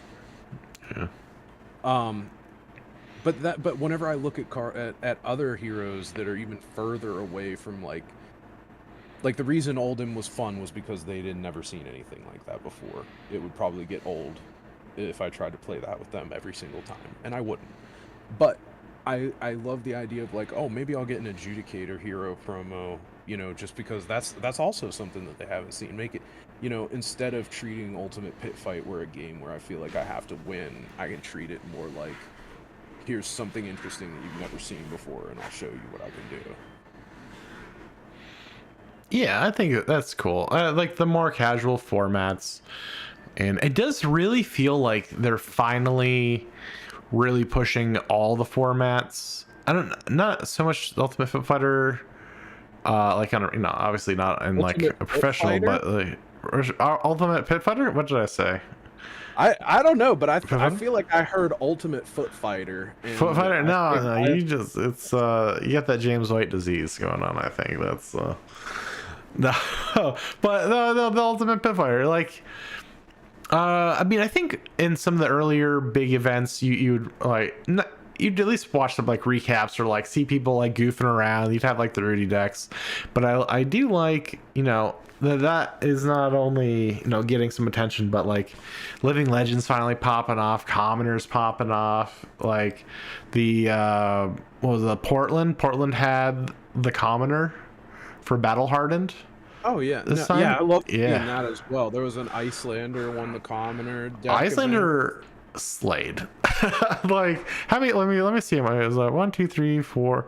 Four of the top 8 were all Icelander. Like, where'd that come from? Like, was there a new? I don't know. Was there a new card that came out with Jarl or something that caused her to come back like that? I just don't remember. Like, when we look at past Commoner events, I just don't think Icelander was I gotta find up there. which Like weekend Ira, was I it? would expect. Stockholm? Chain, Portland. Portland. Like, yeah, Oldham I'd expect. Chain I almost always expect. Ira, like those are what I expect, I think, from Commoner. But this was pretty Oh, okay. I was trying to see like what cards came out that has been added into this Commoner deck, and I'm seeing Photon Splicing in blue, which is nice. Ether Ice Vein, Arcane Polarity, red Photon Splicing. That's pretty decent because you can. So yeah, I think this probably became commoner playable because of photon splicing. Because you're like, that's an actual way to get more damage out of the cards that you're allowed to play on your opponent's turn. Like if necessary, whenever you're going for the kill, you know, if you've got a couple photon splicing in your hand and you've got a blue something or other, like let's say you've got blue ice bolt that's got 3 arcane damage, and they've got, you know, AB3, you draw and get 2 photon splicings, now you're able to push that damage on their turn once they've already played out their hand. So I mean, Icelander's a really tricky hero, and just having that extra damage that they can sink into you is probably pretty good. Also, Ether Ice Vein, if I'm remembering properly, did it get some sort of ban? We should go back and look at the history of restrictions, because they like to ban cards until the hero reaches Living Legend, and I think there was a couple of cards that got banned while Icelander was still around. Because Ether Ice Vein is just such a great card. Like, if you're playing Icelander in Commoner, Ether Ice Vein is like your best card, and if you're playing Icelander in Living Legend, Ether Ice Vein, it might be your best card. It's not literally, but it is quite close, because it comes in for so much damage, and it's just a rock and a hard place type of card, and yeah. Yeah, I guess we'll have to see I'm not sure what else is going to have Commoner coming up. Obviously World Tour 2025 is kicking off.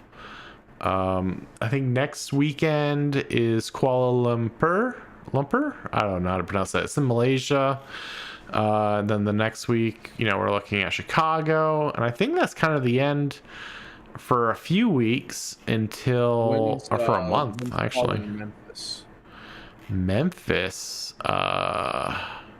Because that is the meme that I made today. That LSS drops a new Runeblade hero art, which we always joke around about how, they're not really degen in the Flesh and Blood art world except for feet, but I feel like Runeblades recently have been getting a little bit of that fan service. First on Succumb to Temptation, and now in this Dowson Runeblood card. I feel like, I'm really not trying to be like weird about this, but I feel like that is definitely the most amount of cleavage that has been on any Flesh and Blood card. Which I'm not being prudish about it. I'm not complaining. I just am making the observation that they are slowly allowing more sexual art. I'm pretty sure. Memphis is that's like January 31st and February. So yeah. So the Memphis has a new playmat, which is Dowson Runeblood. And it looks amazing. Like, I want it. I want to see this Dowson Runeblood card. I want to play that hero that is on Dowson Runeblood. It's great. But, like I said, more fan service than I expect from LSS. Not saying anything bad, just saying. Yeah, so let's see. So next week, Malaysia, and it's got to be the UK. It's called Wellington. No, New Zealand Wellington. Okay. Yeah, so we'll have an event. So yeah, we'll see. We'll have to see what shows up. Let's see. Does it say? Let's see. Wellington's classic constructed. Well, so is Kuala Lumpur. Lumpur? It's gotta be Lumpur, right? Lumpur. I have no idea. Lumpur? Yeah, I don't know. I feel like I've heard somebody say that before, and like I've never read it before, but I feel like I've heard somebody say Kuala Lumpur. It's more like Lumpur instead of Lumpur, but it could have also just been American pronunciation, so I have no clue. Yeah. Oh, actually, Houston too. Houston is next weekend. So yeah, we have 3 more events next week, and then Chicago. So I think 4 events until we take like a month off for the holidays, and then this is really all just a countdown till Prague, because I'm very excited for the world premiere of The Hunted. So, but yeah, I need to see these cards because yeah. At first, I was a little disappointed by Fang's art because he doesn't look as much like a samurai as I want him to look. Actually, his young art is kind of what I wanted. Like, he looks very much more like a samurai in his young art than he does in his adult art. In his adult art, he looks like some kind of like Goldar Power Ranger enemy.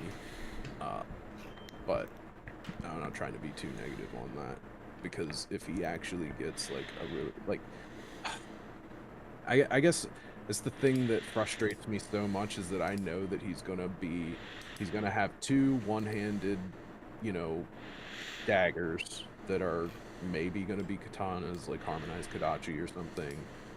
Not literally harmonized Kodachi, but you know what I mean. And like, what I want is one big Sephiroth samurai sword, and I know I'm not gonna get it.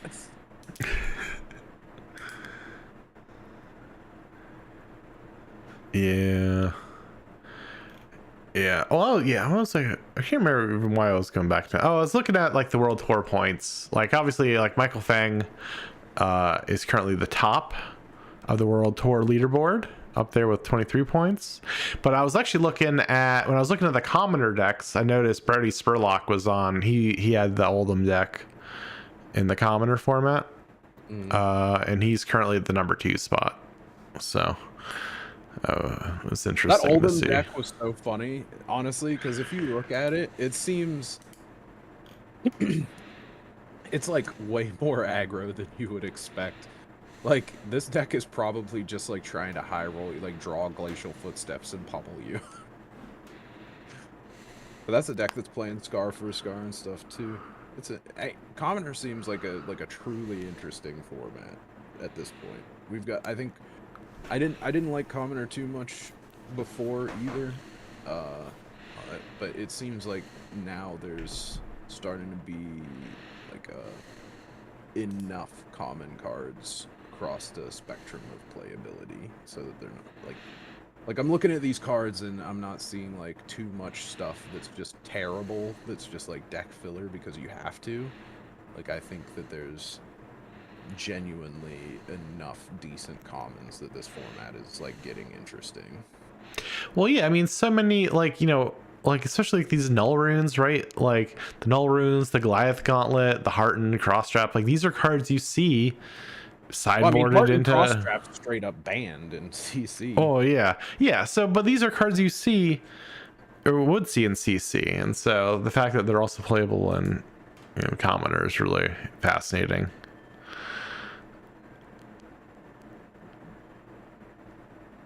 Yeah. I'm glad that they're really picking up on the other formats, because as much as the installed player base really seems to only care about CC, I think that there's a lot of value in promoting Blitz and Commoner, because there's, for as much as it is a swingier format for being lower life total, it's just, I don't know why. It's just convenient. I guess I'm just surprised at how many of our normal player base is just like allergic to playing a shorter game because it has a little bit more variance, even though it's like way less variance than Magic still. Yeah. But they don't. But it's like you could get high rolled or something like that, and it's like, well, you just play more than one game then. Like they're like, Blitz games take like 10 minutes. There's very few situations where Blitz like goes to time. Unless you're really just playing a fatigue deck or into another slow deck and grinding all day and people get in the tank. I feel like in general, Blitz games can be done very quickly. And I mean, yeah, and that's, I mean, ever since all the way back when we first started, like, Cruise around Crucible, right? I never understood, like, I would rather play 5 Blitz games instead of 1 constructed game. Or like 1 CC. Just because, I mean, you can play different decks, you can play different people. If you're looking for that flesh and blood and that social aspect, I really think you should be promoting more games versus like long drawn out ones. But, well, maybe I'll be able to convince you to play a little Ultimate Pit Fight. Yeah. Oh man. Imagine if Ultimate Pit Fight does pull like a commander and becomes the dominant format. Well, if Flesh and Blood ever actually becomes popular on the level of Magic the Gathering, it will not surprise me in the least to see Ultimate Pit Fight be the premier format. And it's not something that'll happen overnight, just like it wasn't something that happened overnight in Magic the Gathering either. It's just the nature of these gaming cliques. I think the average people who want a game like Magic the Gathering where you can get mana flooded or mana screwed, and sometimes you win or lose games based on things outside of your own control, like way more often than Flesh and Blood. And I think whenever you prefer a game like that, you also prefer a game like Commander whenever you can watch everybody just do their thing.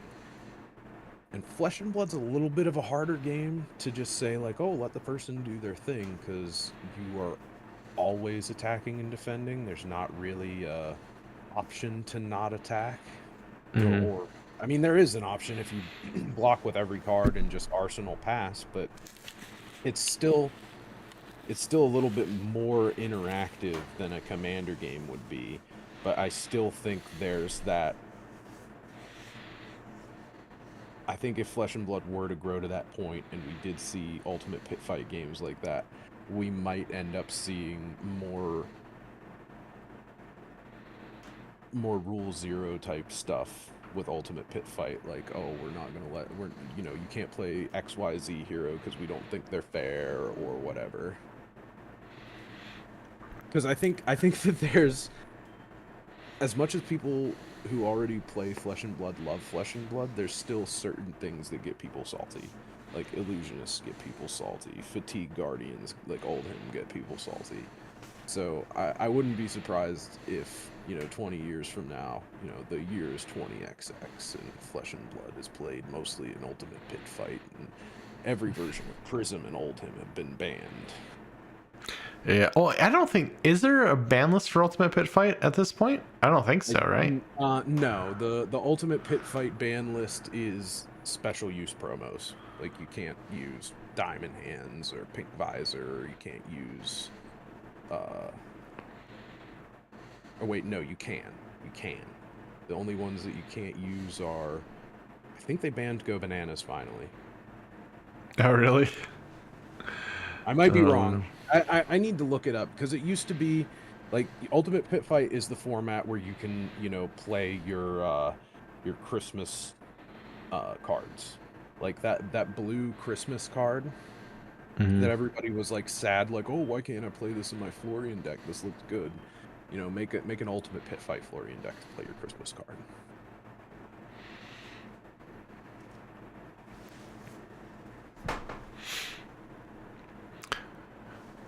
Yeah. Well, I think that pretty much wraps up this week. We covered all of our events. Not a lot going on for Black Friday, unfortunately, but next week we'll have 3 more events to cover, and I don't know, we'll see if we get any other, we'll see if we can find some more Black Friday steals, and we'll see if we can talk about those. But do you have anything else you want to talk about as we wrap up?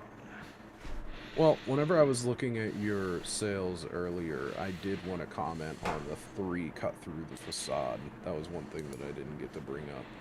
But I think that card, I was surprised to see all 3 of them sell, because I think a lot of people probably buy that card thinking it'll help against Enigma, and then it just doesn't. Oh yeah, I think 2 of them were foil too.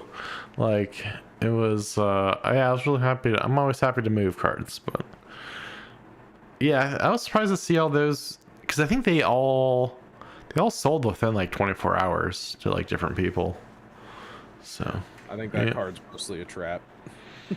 Yeah, I wonder if someone on Discord whispered it, and then some people raced off and bought them.